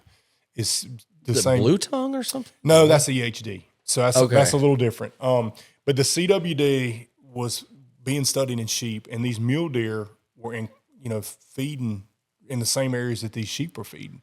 And I wouldn't be surprised, from all the information I've read and the books I've read on it and where it came from, It was first documented there in Colorado, and there's a disease in livestock, and forgive me, guys, I'm going to butcher it if I try it, so I'm not going to, but there was already a disease in sheep that they had documented, and all of a sudden they started seeing the same symptoms in these mule deer. And so that's where CWD was first recorded. Now, my bet would be that this is probably a disease that's always been on the landscape. Yeah. To some extent. Yeah. I do believe that it was likely brought from out west where it was first documented. Right. Probably into the eastern states and northern and southern states. Right. I believe it was probably moved, honestly, either probably by moving livestock or moving infected deer. Right. Because a lot of issues, there's been a lot of issues with it around, pen deer, moving them state to state. And that was unregulated. Forever. Right. That was unregulated. People didn't realize that there was diseases there, especially one like that. Mm-hmm. And so I think that a lot of that CWD was moved around more than likely from infected deer, and that's how they got here. Now, it's going to be a controversial statement.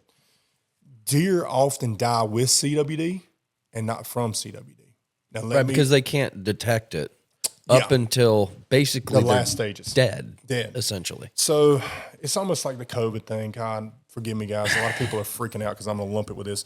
But a lot in the hospital, if you got hit by a car and they gave you a COVID test and you had COVID, they would mark you as a COVID death. Right? They did. That's true. So a lot of these deer, they die with CWD, not from CWD. Right. So the average deer in North Carolina's lifespan is 1.5 years old. Okay. So if you're the average deer in North Carolina, you ain't living very long. Right. You're getting hit by a car, you're getting eaten by a predator, you're getting shot. That doesn't mean the average deer lives 1.5 years. That's just saying if you lump all the deaths together, right? Yeah. From 5-year-olds to fawns, yeah, 1.5 years is your average. Okay, yeah, makes sense. This makes sense. Yeah. So that would tell you CWD is a war of attrition on these deer. Yeah. It pulls their immune system down. Yeah. It makes them super sick, and they eventually die typically of a secondary disease, whether it be like pneumonia or whatever. Yeah. Or it just pulls them down. They starve to death, all that good stuff. EHD is another story. That's a whole different disease. But CWD, typically the deer die with it, not from it. Okay. So you go up to some of these states, though, and Wisconsin is a bad one for, this more similar to what we deal with here in North Carolina as far as habitat. They have obviously a much worse winter. They have similar deer populations, similar type of land up there and land use. And there is some areas in where their CWD is a real problem, and it limits the population there, and it limits deer age there. So they have a hard time getting deer into the upper age classes because they do die from CWD. Now, in North Carolina, we have not seen that, and I'm not so sure that we ever will. And there again, that's an opinion. Everybody's got one. Yeah. I'm not a biologist. I mean, I've seen, and I might be wrong about this, the exact number, but it was like sub 9 possible cases. It wasn't even like confirmed. So that's where I'm like, wait a minute. They came out with doing this CWD stuff here recently in the last couple of years.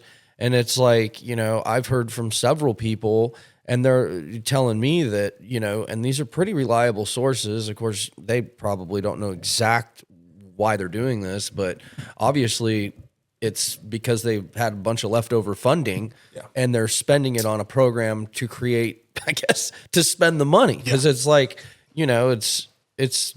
I mean, I don't know enough about it. And I'm going to give you another one right here, Sean. Yeah. I see both ends of the spectrum. Yeah. I'm in the center. Yeah. On the left side, I literally do not know what I would do without deer. Like, right. Dude, I found a phone 4 or 5 years ago and picked this phone up, and I felt love run through my body like I held my child for the first time. I mean, I love deer, dude. Yep. Like from a child, I love them. Yep. And so mainly what drives me to do a lot of the stuff on my personal property and all this and that is for just the love of the game, dude. I love those deer. Right. They're my thing. Now, I love turkey hunting. I love dove hunting. And I love quail. The deer are my thing, dude. Yeah. Okay. That's my animal. So on this end of the spectrum, I want us to figure out what's going on. Yeah, absolutely. The last thing I want, of course, is some freaking disease to come in here and wipe out this game animal. Yeah. And it has nothing to do with me making a living. I can make a living doing a lot of things. Yeah. But wipe out this game animal that I love, and then also take the ability for my children and hopefully one day my grandchildren to be able to enjoy this species. Freaking, let's figure it out, dude. Yeah. Don't get me wrong. Now, on the other end of the spectrum, and there again, I'm in the middle, we see what happened with COVID. Okay. We see what happened when a novel thing came in that we didn't know much about. Yeah. And the bureaucracy allowed it to run wild. Okay. If you remember in the early days of COVID, the hospital would get a certain amount of money if they reported COVID death. Sure. Now, what does that incentivize you to do? Report COVID deaths. Right. That's why all these people that were getting killed on a motorcycle, Right. they test them for freaking COVID and they report it as COVID death because they had money. So what I would really like is us to study this disease. Yeah. To find it, to figure out what's going on with it. Yeah. But I also would not, prefer it not run wild to where is this just a bid to try to get some more funding? Well, I mean, and you see what I'm saying? the way things are looking, it just seems like more and more is being uncovered, even by Dodge right now, of this unnecessary spending of yours and I's 100% tax dollars. Yeah. And then also, and I'm not saying that because I'm totally with yeah, trying to figure out what's going on. So that's this end. But here's the other end. Here's what I often say. Okay. The first thing that they tend to do when they find CWD is they go in there and kill the crap out of the deer in the area they found it. Okay. So they limit the population, and in their mind, and there again, I don't know if there's a better way. I'm just putting this out there. It's opinion, but they go in there and they immensely, just greatly reduce the deer population in the thoughts that the deer will typically not spread it as much because it's spread by saliva and bodily secretions by deer. Now, they say they deposit this in scrapes, they deposit this in bait piles, stuff like that. So the first thing they're going to do is eliminate baiting in that area, okay? And then they're going to greatly reduce the deer population. Okay. Now, in COVID, okay, what did they tell us to do? Don't go out. Just shelter in place. What was it, 5 feet away or whatever, the distance, okay? Yeah. I said this then, and parents, put on your earmuffs here if you got kids listening to this, but I said this then about COVID. You're not stopping a bunch of college kids from having sex. Okay? Right. Good luck trying to stop that. They've been trying to stop that with chastity belts since medieval times, right? Right. You're not getting a bunch of kids not to go to parties and to run around and chase each other. Yeah. That's how that's going to happen. Now, tell me how you're going to get Human a deer. Selection. That's how it's supposed to happen. Dude, how are you going to get a deer from having sex, from peeing in scrapes? Yeah. How many times have you seen a deer run to another deer in a field or in a food plot or in a corn pile and greet the other deer by licking its nose? Yeah. That's what deer do, dude. They're social animals. Right. And that's why the COVID thing was never going to work for us because we're social animals. That's right. People need to go to the grocery store. They need to go to the YMCA. That's right. They need to go to church. That was such a bad thing to do to isolate people. Okay.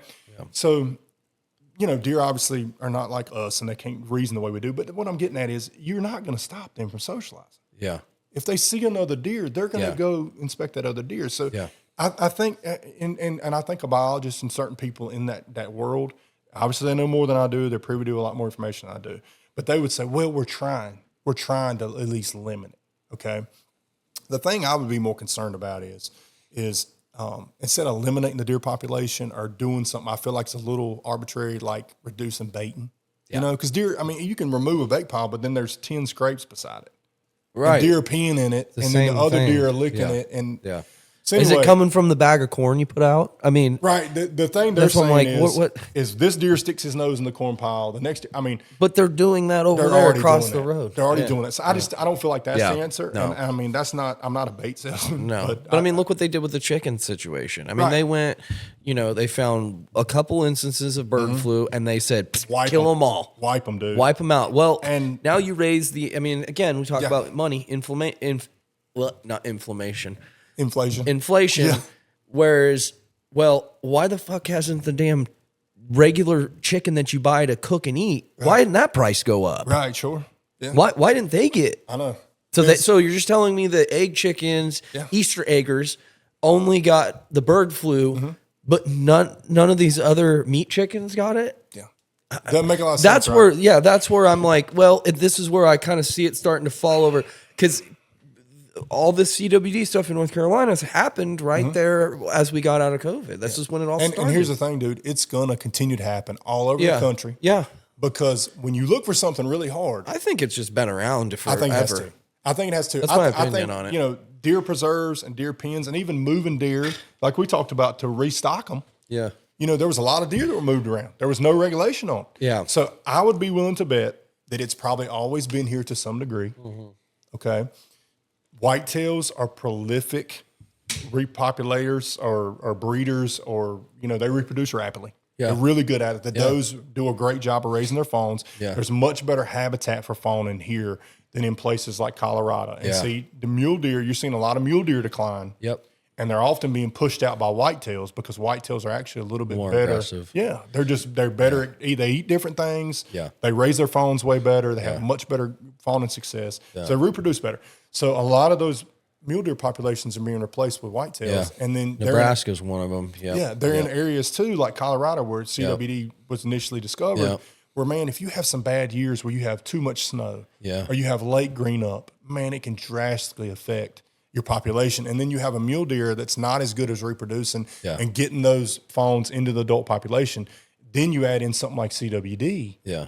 That's just one more thing chipping away at that population. Or dropping off 12 wolves in Aspen. Right. That's not going to help. No doubt. Dude. And the freaking mountain lion population. I mean, a mountain lion eats, one deer every week, if not every other week. Sure. So you got to think how many mountain lions there are versus the population of mule deer. And then these mule deer have so many more obstacles versus Alamance County, where we have so many deer, they're raising fawns.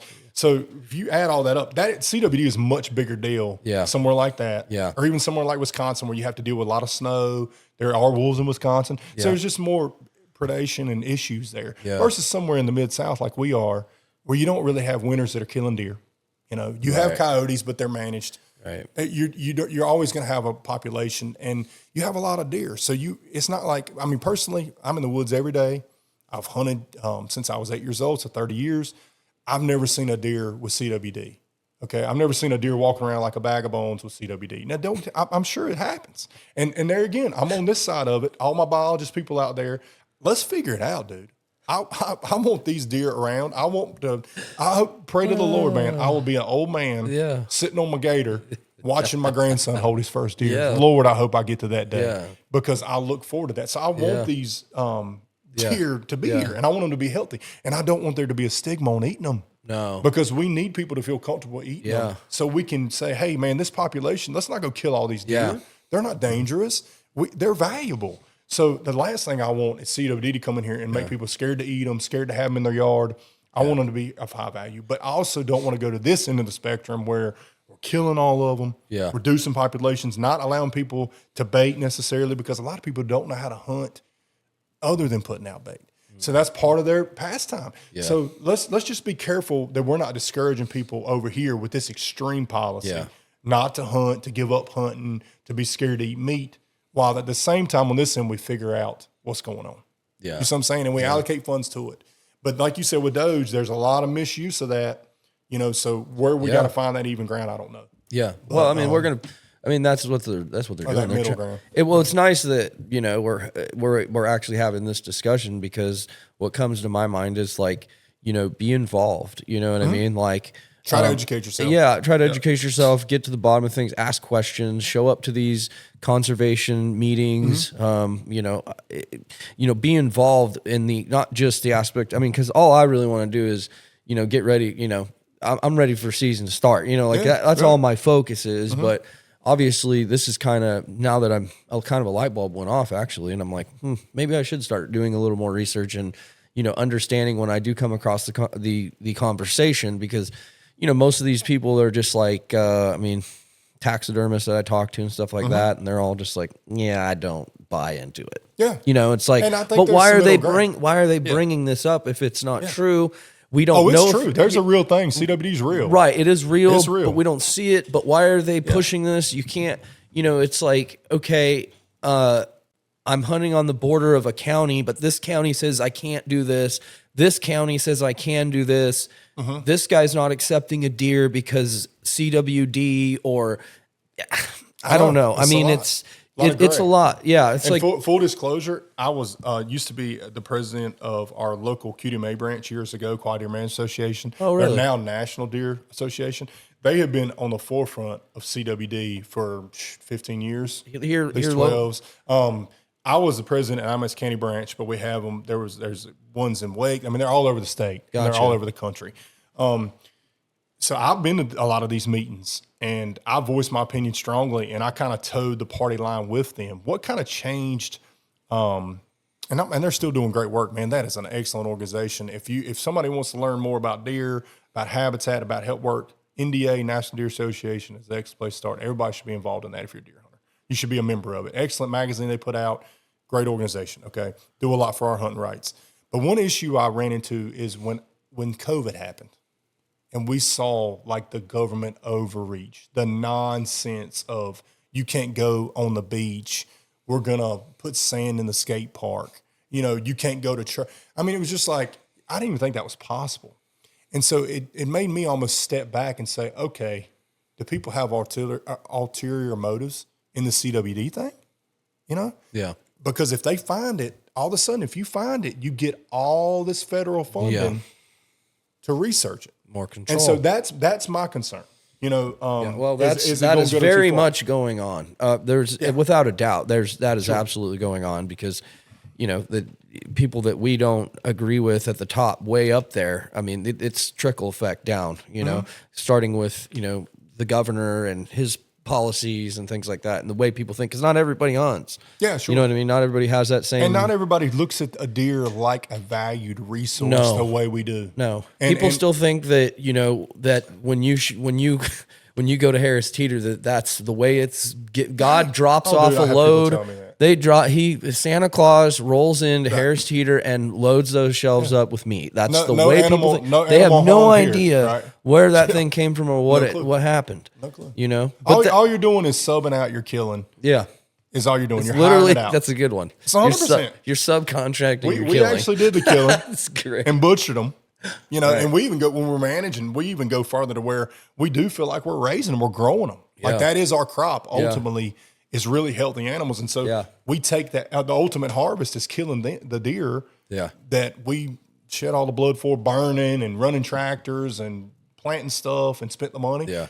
That's our crop is those deer, their meat and their trophy to be able to look back on. Yeah. And so these people that go to the grocery store, they're just subbing that out. Yeah. They don't know anything about the animals or where they came from. And I've been guilty of that as a young kid because I didn't grow up like that. I mean, the first deer I killed, I was 18. And, of course, we hunted ducks and birds and stuff like that because California isn't known for it. Yeah. It's got great mule deer hunting, but the state's just gone to shit. Yeah. But, I still kind of, when I first killed a deer, I was like, I don't know. Like, I don't know. Like, it's a definitely a very sentimental thing, but I was I just didn't know. I was like, so that's why, I mean, Taylor's going to kill me when I tell this story, but the first time I bring a deer home and Easton saw it, I popped the back of the tailgate down, drug it right off the back of the truck. Yeah. She's standing there. It flops on the ground. I mean, I'm not disrespecting the animal. Just I had to get it off I had to get it out of the truck. That's what you do. Easton runs over and, he's like 1, 2, maybe 2, 1. And he jumps on top of it and he's grabbing it. And and she's over there. Got a tear coming down because it was so, you know what I mean? And it's like, and I was like, oh man, did I fuck up? Yeah, right. Because I didn't want to I didn't know though, because I'm used to it now, being older and hunting all these years, but she just didn't understand that. You know what I mean? And it was like, but I also wanted Easton to have that, that immediate, this is real life right here. Yeah. And I'm not one of these ones that's going to hide it from my kid till they're 21. No, sure. It's like, this is just. My girls have been immersed in it their whole life. If you show them this is the way that it is, and we're not gruesome talking. We're not talking, garbage talk out of the gutter about this kind of stuff, like intensifying the killing aspect. Because there's nothing cool about killing an animal. Yeah. Like when you kill an animal, okay, it's not cool. I don't think it is. It's just what we do. It's just what you do. Dude, you have canines for a reason. You know, you don't ask a coyote, why'd you do that? Yeah. They're a coyote. That's what they do. Right. We're predators the same way. Yeah. Our body functions the best when it's eating meat. Yeah. Nutrient-rich, it's meat. 100%. Let me tell you 2 stories real quick. Yeah, hell yeah. I had a really cool one this year happen. One of my best friends is Carson Corey. We talked about him earlier, Final Draw TV. Shout out to Carson. Shout out Carson. So we always have to kill a lot of does. We have a farm that backs up together that we manage together. Yeah. We have to kill a lot of does. We bring friends in.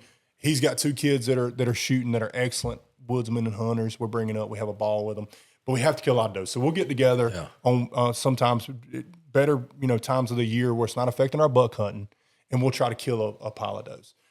Just to keep the population regulated, because if you leave them, they'll eat themselves out of house and home. There's not as much food to go around for all the remaining deer. Okay, so we went on one weekend, and I think we killed 5 does with a bow. And one of our hunters, the deer turned, right at the last second after the arrow was released, and she ended up hitting the doe with one lung. And so we tracked this deer, and we jumped her. We were like, oh, man, deer's still alive. We give her plenty of time, but we didn't realize the hit was that bad. We thought it was a really good hit. Yeah. But looking back, the deer, when we found where the entrance and exit was, we got one lung. We're crawling through the cutover. We're bound to turn. We're going to find this deer. So we're crawling through the cutover. And there again, we thought we had a really good hit. We were already way away from the truck, and all we had was a knife. We crawled up, and there's this doe sitting there looking at us. I'm face to face. And I'm looking at Carson. He's looking at me. He's like, oh, Lord, here we go. And so we knew we had to kill this deer. You know what I'm saying? We're way away from the truck. Yeah. She would be gone if we left and tried to come back. All we had was a knife. And I literally looked at him, and in God's honest truth, he would tell you if he was sitting there now, I said, I love these deer too much for this. You see what I'm saying? Yeah. Because I knew I had to kill this deer with a knife and do it in a because she was sitting there suffering. You know what I mean? Nobody wants to make a bad shot. No. And the person who shot made an excellent shot. The deer just happened to turn. That's part of it, man. Yeah. I'm sure this happened to many Native Americans and every hunter out there. Yeah. Right? So I ended up having to kill a deer with a knife. But I literally looked at him and said, I love these deer too much for this. And that's the truth, because you don't ever want to see that animal suffer, right? Killing, like you said, is nothing to really be glorified. No. It's just part of the game. It's what we do as predators. Yeah. Killed that deer, took her back and cleaned it up. We donated, I think between us, we donated 10 or 11 deer this year. I know myself, awesome. I donated, I think 5. Yeah. And they go to Hunters for the Hungry. That's great. I'd like to get set up with them, by the way, too. Dude, you can talk to them. Hershey, another. If you can set me up with someone with those, because I give a ton away every year. I give it to like a lot of my landscapers, people I do work with. Sure. We make a bunch of like our own homemade jerky sticks, and we're constantly giving it out, year after year. But I'd love to get in touch with somebody that we can set up like so doing many. That. We can't eat as many. No, I can't. No, we can't either. Yeah. It's just too much. I do the same thing as you. I have people every year that call me and say, hey, man, you got me a deer? Yep. And I'll give them a deer. Yeah. Take it, have process. I have a really good friend I used to train with on my gym. Yeah. And he's carnivore. He got 3 deer this year. Oh, and it was love to have them because you're eating so much meat. Yeah. But anyway, Trip Hershey's Deer Processing. Okay. He participates in the Hunters for Hungry program. Okay. And so what happens is you can go drop that deer off. You don't have to clean it. Don't do anything. You take the deer over there. You tag it, of course, with your tag. Sure. You drop it off. And I know Wake County Wildlife Club does it, but there's other organizations do this too. But they actually pay Trip to take and process that deer. He takes it to local homeless shelter and distributes there, and it feeds people in the community. Yeah, because I've given some to, I want to say it's a place in Asheboro or somewhere down there. We donated some to. But yeah, we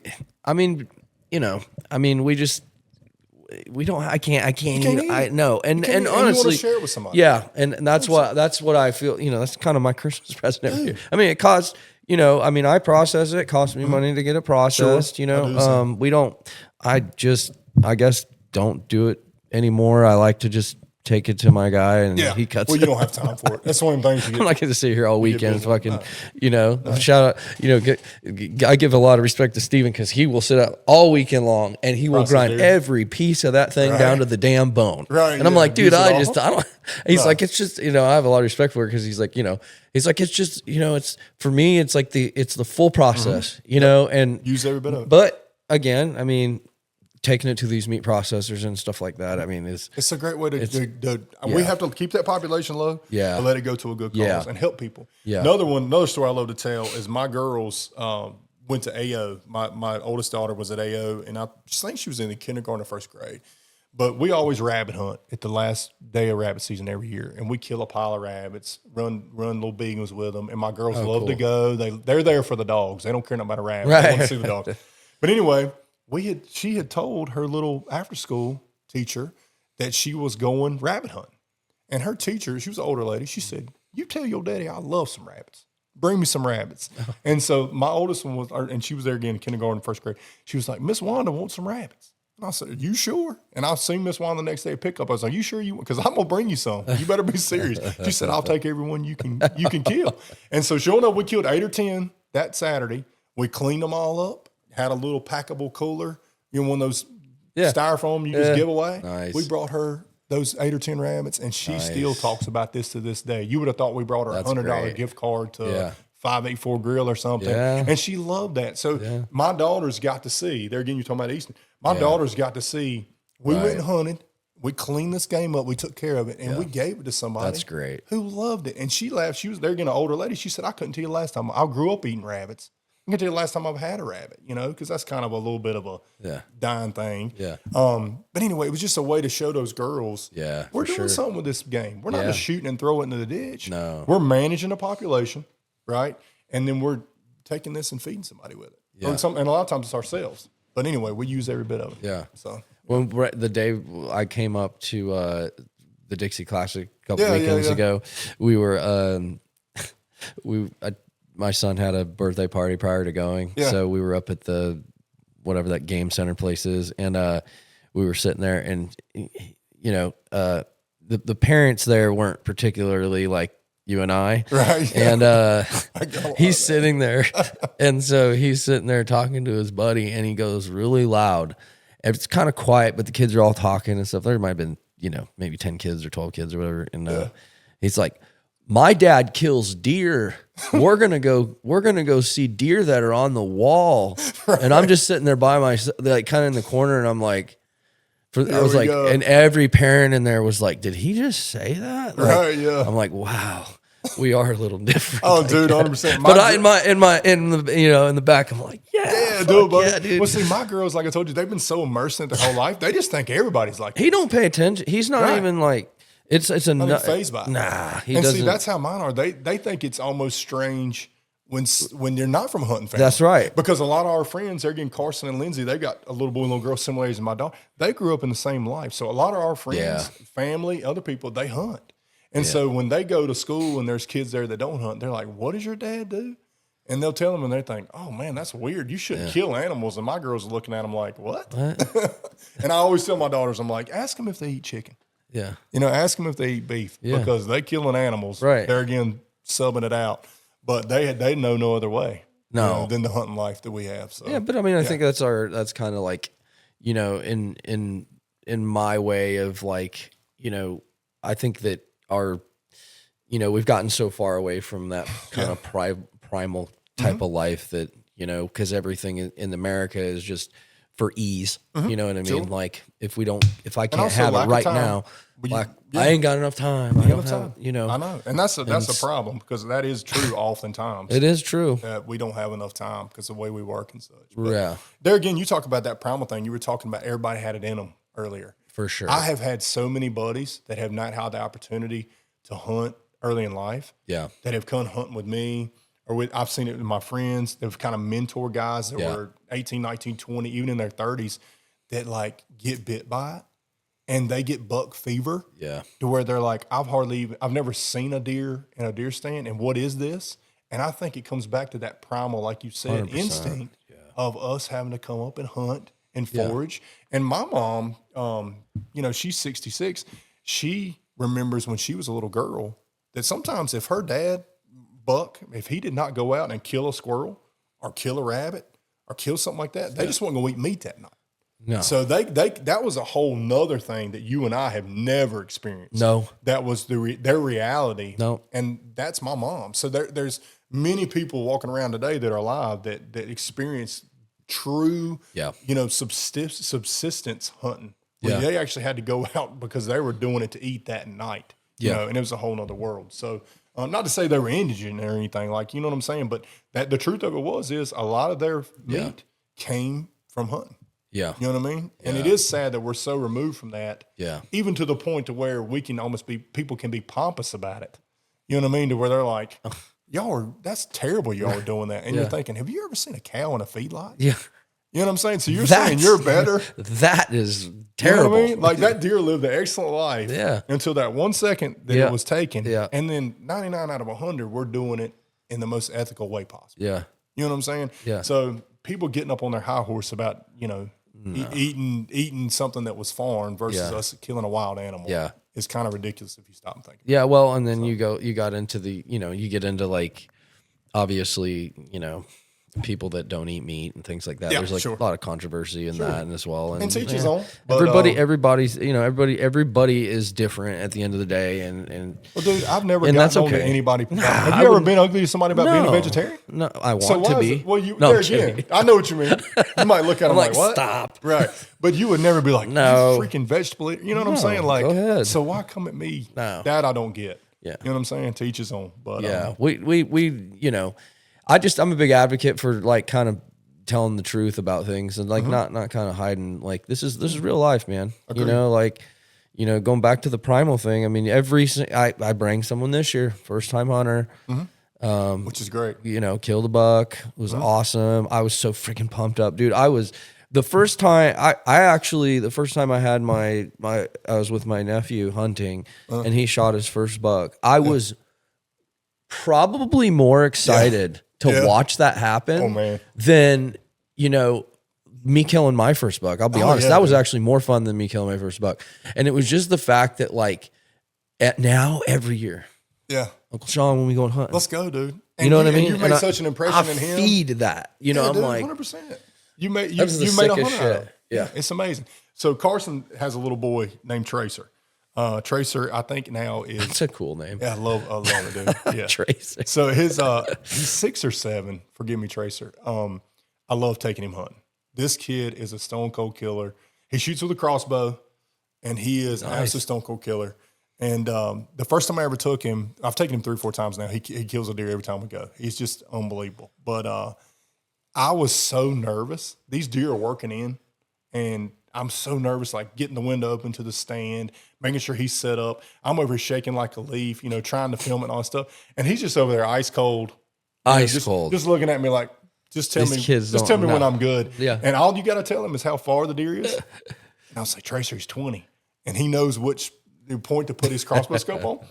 Dude, he's smoking that. And I'm over here like you said, I'm just like tore out the frame and loving it. And he's just like, hey, man, we got one. Yeah. No big deal. No. So, anyway. And but you get a lot out of taking them kids, man. Yeah. Or taking anybody for that matter. But anytime I can. I mean, unfortunately, I don't get to do it as often, but I that was kind of another question I was going to ask is like, how do you, for someone who is getting into hunting for the first time, hunting has obviously become pretty popular over probably the course of the last maybe 10, 15 years, gotten more popular, obviously from, podcasts and things like that. It's just really flooded the market. I'm not against the population of hunting increasing. Some guys are like, well, then that takes away from the spots that I get to hunt and all that kind of stuff. Dude, America's a big freaking place. And look, there's plenty of room. 100%. And we need to recruit for people. Conservation reasons. Yeah. Well, here's the thing. We're going to see in our lifetime, without a doubt. We're already seeing it now. But they're going to try to take hunting away. They're going to try to take our guns away. They're going to try to, next thing you know, you're going to be standing out there with a spear, and they'll be trying to take that away. Yeah. Like, it's coming. So what we try to do, and I hadn't done it in recent years, but like with the QDMA, okay, when we had that branch, we tried to do a lot of youth stuff because even if these kids were not going to be hunters, I hope they were called back 10 years later and they think, I remember when that hunting group, had a hot dog, kind of lunch thing, had bounce houses. Yeah. We won free fishing rods. We went out and did a shed hunt. We had fun. They took pictures. We did all this stuff. That was pretty cool. Hunters aren't, big, bad, scary people that just want to murder stuff. No. Those people were nice to us. And I think it's the same thing with, I've had some friends that we've introduced to hunting that have killed some animals. And I know a few of them that don't really hunt much anymore if they hunt at all. But 10 years from now, 15 years from now, some bill comes up to end hunting or reduce hunting rights. Those guys are not voting for that because they're like, man, we did that. It was awesome. Or I know Matt great, and that's his life. I mean, we would never vote against that. And so I think for us, ideally, we're recruiting hunters. And like you said, like Joe Rogan with the podcast, him being a hunter and then also kind of being an MMA guy that, knows all these crazy people and is a comedian. It's cool for him to be a hunter. And it's, I think, opened it up for a lot of people and broke away, at least in the South, from being like this redneck kind of thing that you do. Yeah. It can be cool for everybody. And then also, some of this kind of new age harvest your own meat, organic and stuff like that. That's brought on a new wave of people that would never have maybe done that before.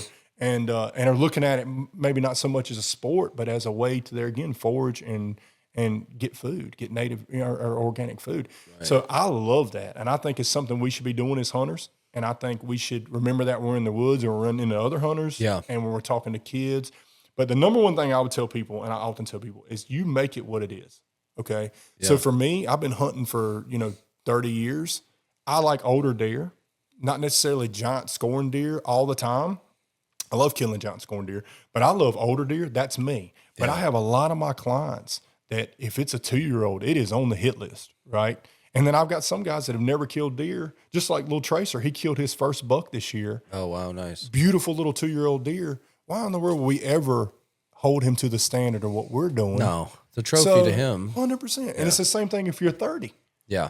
I mean, I've killed so many small bucks over my lifetime to where I've just kind of let the bar just get to a little bit higher for me. Yeah. But I know men right now that are, 70-year-old men that still shoot 2-year-old bucks. Sure. And they've killed hundreds of them. So I think you just got to make it what it is to you. Yeah. Don't put pressure on yourself to kill big deer or to kill a lot of them or do whatever. Have fun with it, because if you get too serious too quick, it often can become not very fulfilling and rewarding. Yeah. So have a good time with it, learn, be safe, enjoy it. Yeah. Use the meat, donate the meat, put it somewhere into good use. But just kind of make it what it is, and don't get caught up so much in big antlers, and aging deer and maybe building history with them. Just kind of let it progress naturally for you, because that's certainly how it was for me. Yeah. You know what I mean? You've gotten that because you experienced that. 100%, man. Where you got too serious and you're just like, God, and you're stressed out because the time's ticking, and I used to feel get pressure. that big buck, and every year I got to get this big buck and all this. And it's like, I've been there. I understand it. Occasionally I get there still. I mean, I'm like, me too. Me too. I don't want to kill this buck. I've been putting some work in here, and nothing's producing, and you get a little, and that's the hunter. That's natural. That's That's part of the hunting aspect. That's right. Yeah, we're out there to do. Ultimately, your ultimate goal is to kill that deer. Yeah. But like you said, man, earlier, the stuff that a non-hunter will never experience, that you and I get to experience, and other hunters in the woods. Yeah, you're missing out on a lot of stuff. I mean, because I don't think that goes back to even jiu-jitsu, right? Like people think, okay, you learn jiu-jitsu, you learn how to take someone down. Yeah. The sport is basically designed for a smaller man to be able to take down a bigger man. And, with deer hunting, I just lost my train of thought too. What time is it? We're getting late. I'm like, wait, what? Oh no, I'm going to fade fast. But I guess what I'm kind of saying is like, with jiu-jitsu, God, dude, my brain just fogged out. Brother, it's the one. What were we talking about? Remind me. No, we were just talking It'll come to my head. The experiences you have in the deer woods that you wouldn't otherwise There it have. is. I got it back. Yeah. So the percentage of what you experience in jiu-jitsu for fighting versus mental health. Yeah. Happiness, sure, understanding a whole nother world of information, that transpires into your day-to-day life. 100%. And jiu-jitsu, people think, oh, well, I'm going to learn how to fight and all this kind of stuff. Yes, that's so much portion of it, but there is so much more that you get out of jiu-jitsu than just the fighting aspect. And the same thing with hunting, right? Like, I get a ton out of hunting, and I actually use jiu-jitsu as a form for year-round training, to help me during my hunting season, whether I'm going out of state, to Colorado. We've been out there a couple years, and of course you're building up, leg muscles and movement and mobility and, carrying heavy, stuff on your back versus here where you might be standing long periods of time inside of a saddle, inside of a tree, and climbing up things and, pulling a deer out of the woods. So you gotta, you probably should have, do something to have some, physical agility or whatever. I mean, because you know how it is. I don't know if you've hunted out of a saddle, but boy, I'll tell you, it'll work on you. I mean, trying to hold the draw. Oh, sure. You know what I mean? Like if the deer's not right where he needs to be, and if you let that thing go, I mean, dude, he's gone. Sure. So it's like you're having to hold the draw for 30 seconds to a minute, and then that'll burn your arms. So I don't know. I just get so much more out of hunting than just the killing aspect of it. And it's so amazing what it does. I mean, and being in nature, I love owls. Okay. I love seeing owls. That's such a weird thing. You think you're going owls deer are hunting, cool, man. but dude, it's such a cool animal. And the only time I see them, even when I'm farming, I'll see them from time to time. But like when I'm hunting specifically, because you're not often getting a drop on an owl, right? They're so in tune on everything going on. Yeah. But when you're sitting still and you get to see an animal like that, that's pretty, reclusive almost, if you will, you don't see often, and you get to see that in nature. Bobcats, I see a lot of bobcats, especially in farms I have in Virginia. I see a lot of bobcats. You're not getting a drop on a bobcat, and getting to see an animal like that move through the woods. Most people, if they weren't a hunter, they're just not getting to see that. They're not getting to experience all the little nuanced animals that are moving through the woods on a daily basis while you and I are sitting there waiting on a deer or a turkey. So I just love just experiencing everything, melting into nature, hearing the sounds. I just love it. That's my thing. And I certainly, don't get me wrong, we're out there looking to kill deer and looking to kill turkeys, and I'm out there with a purpose. But other than maybe wishing sometimes I would stay home and spend time with my family. Well, you know that's what I'm another saying? part of it too. Because it's a collective thing. Man. I think about, like when at the end, when you go after your target buck and you kill that buck, I mean, it's an all in thing, because, your family is sacrificing time, 100%. You're sacrificing time. Yeah. Everybody is, involved in that, so it's pretty special. I mean, I try every year, because I feel like sometimes I take too much time away, to doing that. And it takes time away from my son and my wife and things like that. So it's like, I think I try to focus on, like, how do I bring them to be involved with this? Yeah. You know what I mean? Because you can't bring them to the stand and hope to kill a big buck. Right, you can try, but you can try. Occasionally you can't. So it's like, you try to get them involved as much as you possibly can. And that's what makes it so special. 100%, dude. And family thing, man. We do a lot of, a big part of our business too is we sell and install a lot of box blinds, so like elevated stands. Do you really? Yes, sir. I need to buy one. Yeah, dude. I need to buy a couple from you. I'm telling you. You need one thing with the family. What kind are they, by the way? So rut huts is one we sell. Oh, you sell rut huts? Yeah. Okay. Justin Decker down there, excellent product. Where are they at? Lexington. Yep. They're in Lexington. Mm-hmm. Yep. So people from Burlington go get Were they them. just at Dixie Classic? Dixie They had them outside right the there, stands? right by the fishing pond. That's them. That's Justin Decker. So you're part of that. I'm a dealer for him. No shit. I deal them, install them, all that stuff. Yeah. Yep. Shit. We need to talk. Yeah, absolutely. There's another one. Also North Carolina company. Shout out to Rut Huts, by the way. Rut Huts, baby. They're excellent stand. Hunter's Comfort's another one we do. It's Todd Canaday. He's out more like, what is that? Is it Bunn, North Carolina? But anyway, it's more Durham, Raleigh area. Okay. Down in that area. Another excellent product. Super nice stand. So we deal for them. We're actually building a retail store. I don't know if I told you that, Sean. No. We're actually in the process of building a retail store. Where right out now. in Burlington? Yep, and it's beside Buttermilk Creek Outfitters. Okay. Which is Carson Corey. I've never been Draw there. I've been talking about. Yeah. He owns a bow archery pro shop there. Okay. And so he'll set you up Matthews bow, Elite, all kind of different bows. Nice. Shooting range, Nice. all kind of different hunting products there. I have not been out there. Yeah, so we're actually building we're going to have a wildlife management supply. So you're going to be able to get all your seed, your herbicide, your wildlife trees, traps, box blinds, feeders, anything and everything to do with a hunting property as far as the management side we're going to have there.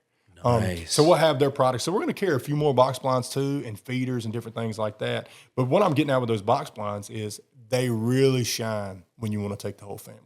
So I have, which I have a little bit of everything, but in particular, I have some 6x6 rut huts from Decker or whatever. Okay. Me, my wife, and I've got a 11-year-old and an 8-year-old daughter. We all pack in this thing, and we'll hunt 4 or 5 times a year together. That's great. And we make a day of it. So a lot of times we got a couple farms in Virginia in particular. We'll go up to Virginia. We'll eat lunch together. You know what I'm saying? Just kind of have an early lunch. The girls will go up and shopping around wherever we're at. We got one in Martinsville, one in South Boston. We'll go shopping a lot of times and let them do some fun stuff, maybe go to a museum, and then we'll make an evening hunt, dude, and we'll cram all in there together. Dude, that's awesome. And just hang out, and they get to see deer, and they've seen me shoot a pile of deer, and it's just something cool we do. Now, I never cracked a giant buck with them, but I've killed a lot of does and stuff, but it's just a way to get the family out there with you, man. Yeah. And they can kick the side of the stand and be loud and move and they're hidden in They there. fully insulated, or how they? They're fully insulated. And dude, the Hunter's Comfort is definitely it's got spray on foam on the outside, Okay. like the closed seal foam. Yeah. And so it's the superior product in the way of being insulated and being soundproof. Yeah. The Rut Hut is also well insulated. It's a much better price point. But they each kind of have their, the pros and cons. Gotcha. But man, you get a good enclosed stand like that, it lets you hunt in the rain. Yep. Which, if you're like me, dude, if it's nice weather outside, most time you're working. Yeah. Oftentimes. Yeah. But if you get a washout, sometimes you don't feel as guilty about going out and getting in a stand. Yeah. And so you're sitting in one of these enclosed blinds. It can be pouring rain. You're getting to hunt. And I will tell you one thing I have found: mature bucks know that they do not encounter humans as much in bad weather.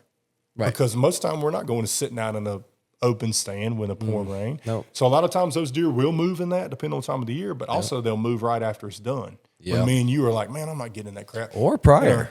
Or prior. And a lot of times if you're sitting in that box blind, you're cool. You can be in there. Man, dude, I cannot tell you how many times I've taken invoices with me, and I'm sitting in the box stand with a laptop or either just handwriting different stuff and turning emails and stuff like that because it's raining. And I'll just sit in there and do my paperwork in the rain in the stand and be hunting too. That's great. So that's a big reason I like them as family, and it lets me get out there on That's days. kind of where we're at right now. Is we've got a lot of young youngins coming up, and we want to kind of get them more involved. So we put some up this year, and I think I want to get a couple Rut Hut. In fact, I want to get one for here. Oh, you'll love it. And really, we probably won't even hunt out of it. I just want to get one so we can shoot out of it and practice and do all that kind of stuff. My girls have a Rut Hut playhouse. That's what I'm saying. The That's Santa what Claus I want. brought them. Okay, Let's go.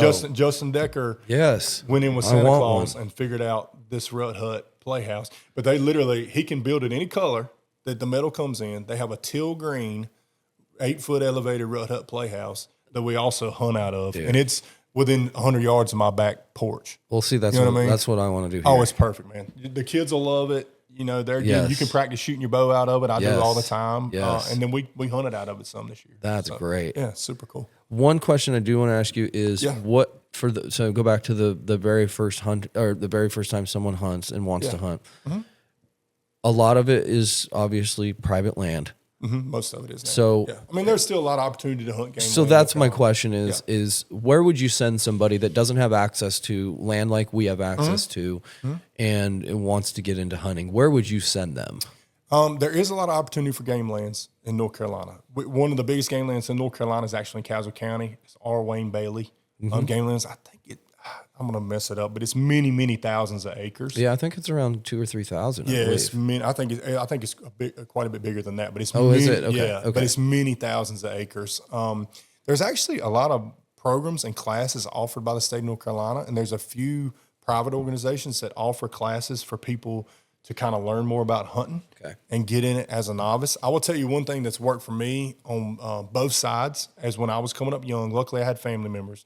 But also with me kind of being a mentor to some other people is to find a hunting mentor, Yeah, and a lot of that's a good one. A lot of times there's people out there that are willing to do that, man. Yeah. It could be somebody you go to church with, it could be somebody you work with. Yeah. It could be somebody that you work with, dad or uncle or something like that. You could even potentially find a hunting club. There's a great one in Raleigh. It's Liberty. Golly, forgive me, Greg. It's Greg Quayle, but it's Liberty Hunting Club. I'm messing that up. But anyway, they have an excellent club there of older guys. They have a lot of land. You can get into a club like that and get into more of a mentor setting to where you can be a little more set up. Yeah. To kind of cut your teeth. Yeah. So there is some opportunities out there for that. Yeah. But I would definitely say find a hunting mentor. Yes. Somebody that's a little bit further along than you that can kind of help you. Do your own research. Watch some hunting shows. Sure. Do some of that stuff. But get somebody that knows a little more than you to kind of help you set up. Be sure you're doing it safely. And ideally you have some success because ultimately you want a young hunter to have success. Yeah. Because hunting can often be cold. It can be wet. It can be hot. If you take a youngin and he's not semi-comfortable and not seeing animals, a lot of times next time you ask him to go, he's like, I ain't going. I froze to death out there and we sat there in the wind and we didn't see anything. And but if you take them in a box stand or on a better weather day and you're going to see 6 or 7 deer, man, all you need is a couple good experiences to get that bug burning, buddy, and set that hook in them.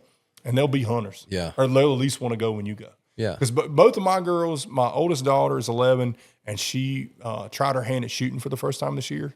We did some practicing, shooting at targets. We had a deer come in on us, and he didn't get quite right, and he got out of there. But I didn't want to put a lot of pressure on her. I've been really careful not to put too much pressure on her. Yeah. But and she kind of was like, I don't know if I want to shoot, Dad. I think I might want to wait a little bit longer. I'm like, cool, no problem. But if they know I'm going hunting, they're like, can I go? They're ready to go. That's the reverse psychology behind it. Yeah. And so what I always want them to know is they can go if they want to. I'm having to kind of hold back my 8-year-old. She's ready to shoot right now, and I don't think she's quite ready. But I just want them to always know that it's something they enjoy doing with me. They get to spend time with me. It's something I really love. Even if they don't really love it as much as me, that's fine. Yeah. But it's something we can do together, and they can come, more often than not, and we can enjoy something together. And that's why I say it's a life. It's definitely a lifestyle as well. 100%. And another thing too, I think is if you are a new hunter and you're having problems with finding, obviously there's, you can find land and you can ask for permission, you can write letters, you can do things like that, or there's also no shame in going to outfitters. There's tons of outfitters down east. That's a great way. That's a good point. That's a great avenue. There's some awesome outfitters in North Carolina. One that I particularly like to go to is Cut a Whiskey down east. Okay, I've heard of that. And they're awesome. Great friend of mine owns it. He just bought it last year, and he also bought Bear Creek, or I can't think of the other name of the one. It's a big one down there that he also purchased. Shout out to Hog Wild. They get a lot of new people, new hunters, and they're great because they and it's really pretty cost efficient as well. I mean, I know it might sound like a lot up front, but heck, a lot of these places they'll put you up for a night. You got a bed. They feed you 3 meals. Yeah, they're taking you out, and everything's set up for you. Everything's set up. They can, don't shoot here, shoot here. Yeah, get unloaded gun in the vehicle, like taking you down the basic steps of the rules and the regulations and what not to do. Yeah, because he's told me some horror stories too, and it's just like, these idiots coming from the city, in New York that come down here, and just. I'm not saying they're idiots, but people. Outfitters. Yeah, they're just like, give me the gun, no more. Because but like you said, do the research. There's so much videos online. There's so much information. YouTube's a great place to do that and asking questions. And I like the guys that pick my brain and ask questions that and I'm like, okay, maybe they're interested in going, and typically they are, and so. The biggest thing we need to do is just keep hunting in a positive light. Yeah. For obviously for hunters, but for non-hunters in particular. Yeah. Because there again, I think just like the white-tailed deer with CWD, a huge concern for me is it loses its value, right? Yeah. So not enough people value it as a resource, and they're just like, oh man, there's this big scary CWD. And see, that's one issue I'll run into with some of these, whether it be state agencies or maybe somebody like the NDA, where you're kind of crying wolf so hard that you build this up to be maybe something that could potentially be bigger than what it actually is. Yeah. And people get scared and they're like, let's just kill all of them. Right? Let's limit them so much. We don't want this scary, nasty disease in our backyard. Yeah. And they come up in our yard and let's kill them. And so same thing with that. I don't want that to get cast in such a bad light to where it limits the resource. And the same thing, or endangers the resource. Same thing with hunters. I think we got to keep hunting in a positive light. Sure. Help people along. I think as hunters, we should do that and help people, mentor them and show them ways to do things better and have success, or line them up with, places like you're talking about with your buddy that could take them on a hunt or different things like that. We just got to do that as hunters and promote the sport and keep those people in our ranks. Absolutely. Or even if they don't hunt, make sure they're sympathetic to our cause. You know what I mean? And they view us in a good light. Yeah. Because we will certainly, without a doubt, we already are, but we'll certainly face that in our lifetime. Yeah, there's bad seeds in everything, man. There's bad, shitty, grimy people in the hunting industry. Well, what's the government want to do? And I hate getting conspiracy theory hat on, but they want to control you as much as they can. Yeah. So people like us that have a way to defend ourselves, right? We also have a way to get some of the most quality food on planet Earth on our own. Yeah. Right? Shut the grocery store down. Yeah, we're okay. I'll be fine. We're okay. So the problem with that is that's a little bit of a threat to somebody that wants to be authoritarian, that wants to control you. Because how they're going to control you is they're going to control your pocketbook, right? We've seen this with COVID. They're going to limit your ability to work. Yeah. Right? They're going to shut the grocery store down. You can't buy gas, right? So we're not as easy. People out in the country, a lot of people in town, bless their heart, they were a lot more but limited by that. Out in the country, we kept riding the side-by-sides around and going deer hunting and going turkey hunting. And we had, some property to go fishing on, and it just wasn't as big of a crunch versus if you're living in town and they're telling you can't go to Harris Teeter. That's a real problem. So what I'm getting at is, they're conspiracy theorists. What I'm getting at is if somebody wanted to, if a governmental, somebody wanted to control you, people like us are not as easy to control. No. And so how they can limit that, us not being as independent as we are now, is by chipping away at those rights, chipping away at our ability to hunt, chipping away our ability to have guns or weapons or whatever, to be able to protect ourselves and to go out and gather our own food. Yeah. We're just looking at them. Yeah. You know what I'm saying? And so my biggest fear is we're going to come under attack with some of these outside groups, but also really just in big government in general, because we're not as easy to control. No. You know what I mean? Well, you're already starting to see it, but I think that at least the next 4 years that we don't have a whole lot of. Well, let's hope so. Yeah, let's hope it doesn't. But I mean, I feel like the Dixie Classic gets pretty big or bigger every year. I don't know. It's like, we went to Nashville last year. That was a packed house. I mean, you've been going to. Did you go to NWTF? Last year we did. Did you really, dude? I have never been. Have you been there? No, Oh, Carson and I have been going the past few years, and that's they've an been amazing. On me to go. Yeah, the Gaylord Opry Center is. I want to go so it's bad. so massive. Yeah. The problem with me is that is like such a busy time for me. Dude. With work. Now, once I get my feet down and I have my You retail ever thought store, about going there? Definitely. And I think there's a waiting list though, or something to get on those shows. I wouldn't even. I don't know if it is. Well, you probably know people, but help you get in. But I could certainly get in with Carson. Them. Yeah. I would want to attend. I wouldn't probably have a booth there. Yeah, that would be something you'd love want to attend, dude. Yeah, and see some new products, meet some new people, and especially we get the retail store. We're going to be looking to put new products in there. We've already got a few. We're making those connections with the people out there. Yeah, that is a.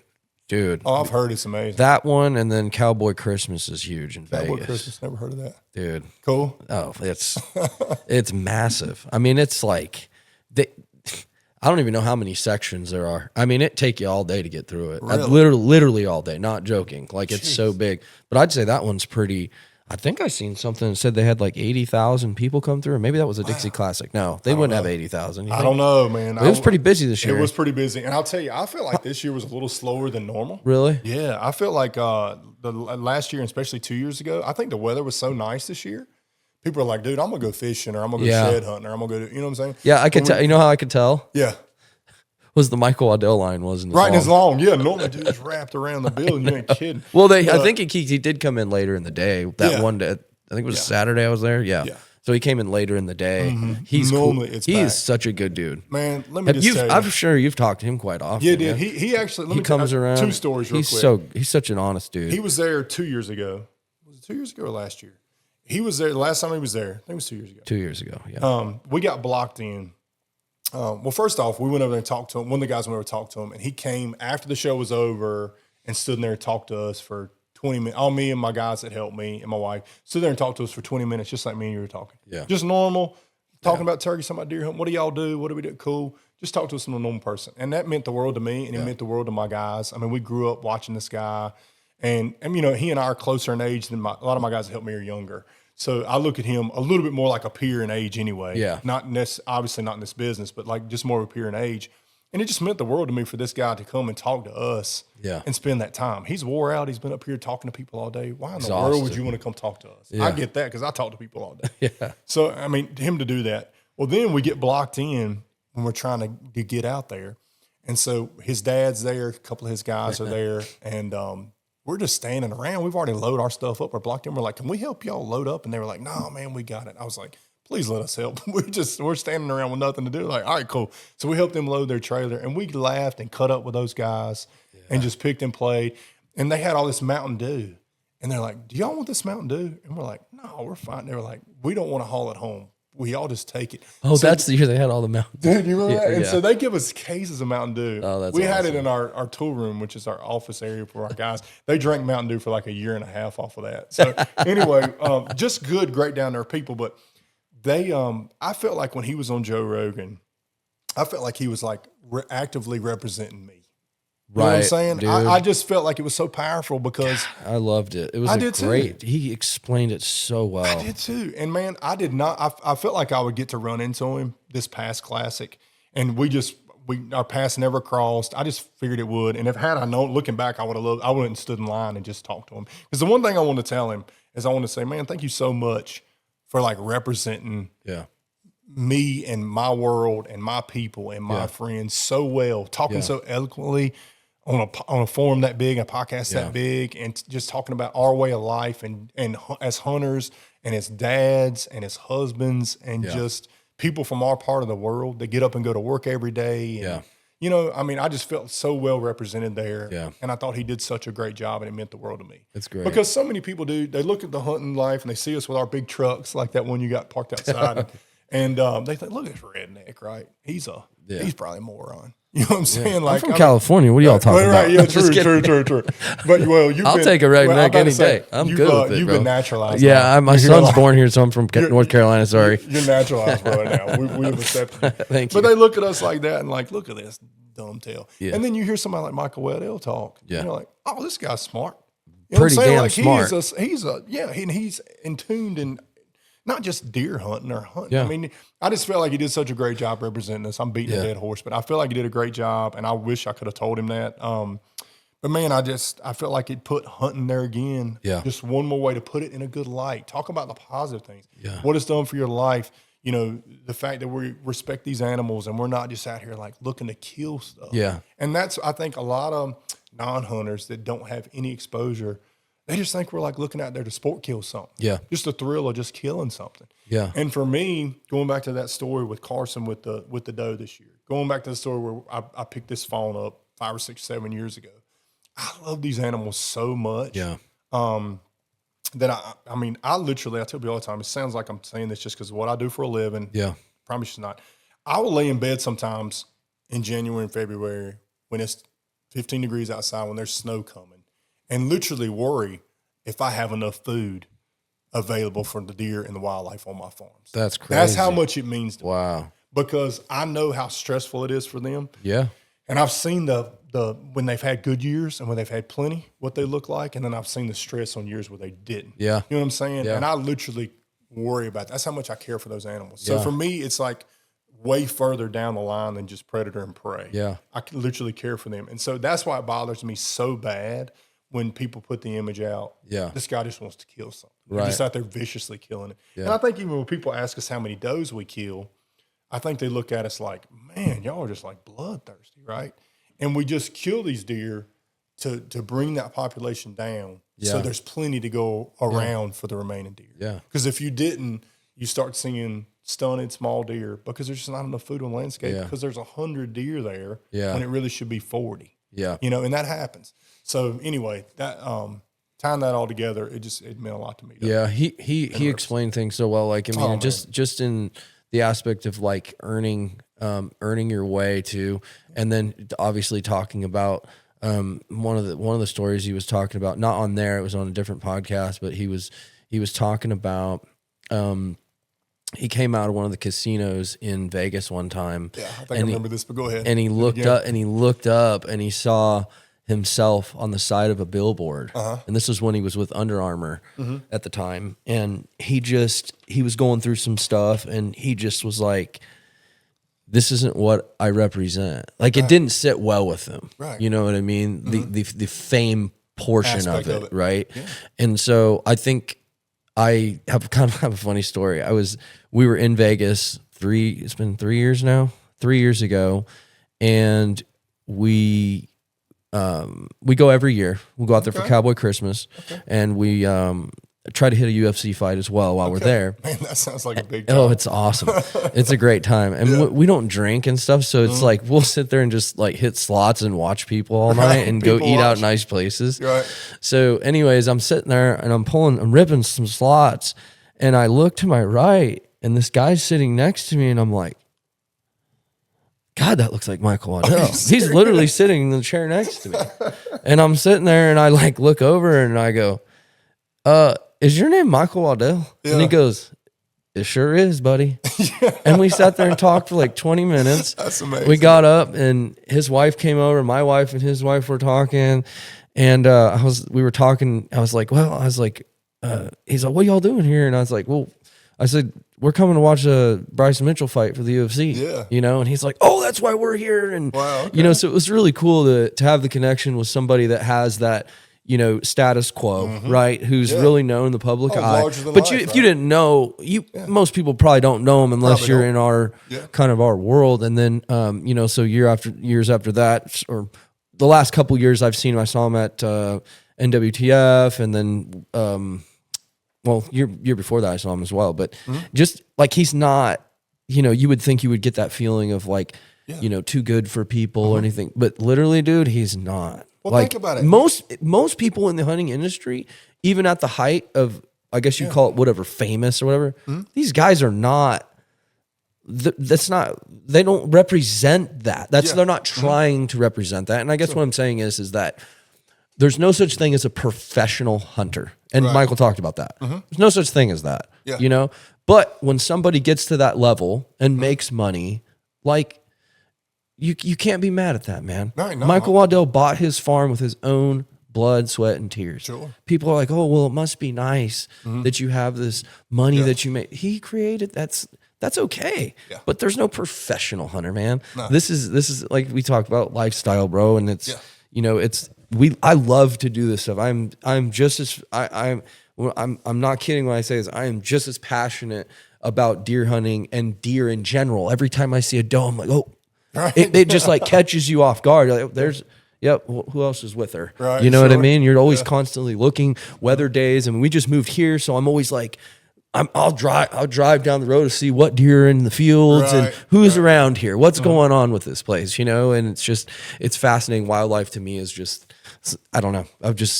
Once you get it, and it really doesn't go away. The wildlife, if I didn't have this business, I'd still be doing the same stuff. I just wouldn't be making money at it. I would still be doing it on my farm and my leases and stuff. And that's kind of what led me to doing it as a business. Yeah. But that's the same thing I think with Michael Waddell. What I found so interesting with him, but there again, that story with him coming and talking to us after a show's over. When you just sit there and talk to your brain's fried after that day. I mean, I don't know thousands of people who does that. Yeah. Now who does that? So he had my vote from there on. I realized this guy's a real person. Yeah. But Michael Waddell and a lot of other people out there they'd be doing the same things. They might not be going to Kansas every year, but they would be out there hunting and they would be out there living the same lifestyle that we're living because it's like part of us, right? Yeah. And that's the same thing in my little wildlife world. It morphed into a lot of many years ago to where I almost enjoy the preparation and the work. Oh, it's and so seeing awesome. the animals respond. The outcome of something 100%. It's so sick to me. 100%, dude. Like I get off on outcomes. Yeah, right. Even in business, I like to watch something grow. I 100%. Like to be involved in something that's, you know, money. What? Okay, great. But see something to come fruition. That's super sick. And dude, when I got the hook really set in me, with the planting, I was I don't know, probably 12 or 13 or 14, and I've been watching my papa plant those food plots like we talked about. Yeah. And my dad had a little tractor at our home farm, and I borrowed my neighbor's disc, and I drove around, I spread some seed. I kind of did it all by myself. I'd see my papa do it, and see my dad do it, and I kind of did it all by myself. And that fall, I sat out there and watched these deer, and probably a bunch of does and a cow horn or something, but watched these deer feed on that stuff I planted and come there for that. And they had never really been in that area. And from there on, dude, the hook was absolutely set in me because I thought that was something I did. And look how they were using it. Look how they're relating to it. Yeah, that's so cool. And just like you said, with business, with anything, that's what set the hook in me to manage. And I would be doing just what I'm doing now, but just on a much smaller scale if I didn't do it as a business. Yeah. You know what I mean? Yeah. And so anyway, I think Michael Waddell was the same guy. Yeah. I think he'd be doing the same exact thing. Yeah. He just would he doesn't get paid to hunt, he just gets paid to do it on film. Yeah. Because he would hunt anyway.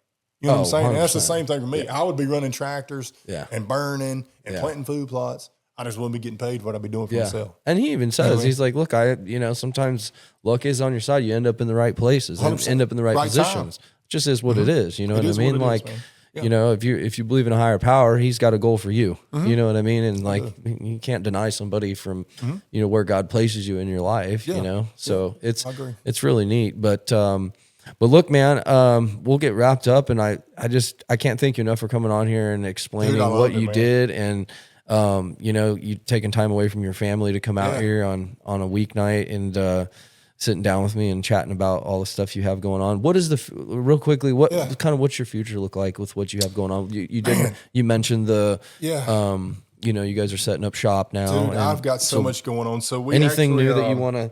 Yeah, a ton. I'll be brief with it. Yeah, go ahead. We sold our family company in April this past year. Let me think, it's March. So almost a year past here. The Monument Company, which I was blessed to grow up in and have. So I've been full-time wildlife since then. We're building a retail store, as I mentioned earlier, hopefully to be done this summer, potentially early fall. But we're going to have everything to do with managing wildlife property right there in one place.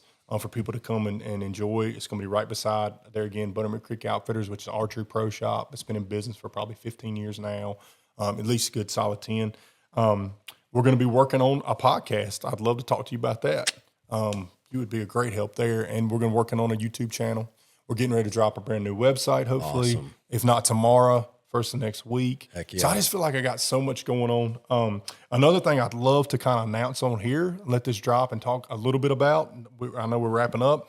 But one thing I've always wanted to do is I've wanted to buy farms, develop them for wildlife, and then turn around and be able to sell them to people to buy turnkey, already set up. Awesome. So the farm specifically was purchased and manipulated for deer, turkey, quail, duck, whatever. And we actually just went live with our first farm yesterday. Awesome. Our brand company is going to be called Plot Star.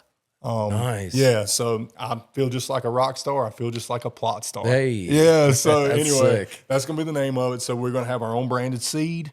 We're going to have our own branded wildlife trees. And one big part of that is going to be Plot Star Properties. And so we're going to go in here and buy these farms and develop them for deer and for turkeys and all this stuff, and offer them turnkey for people to be able to purchase. That's awesome. Yeah. So we just dropped our first one yesterday. It just went live. It's in Martinsville, Virginia. Oh, nice. So Mossy Oak Properties, Justin Rolfe listed that for us. Okay.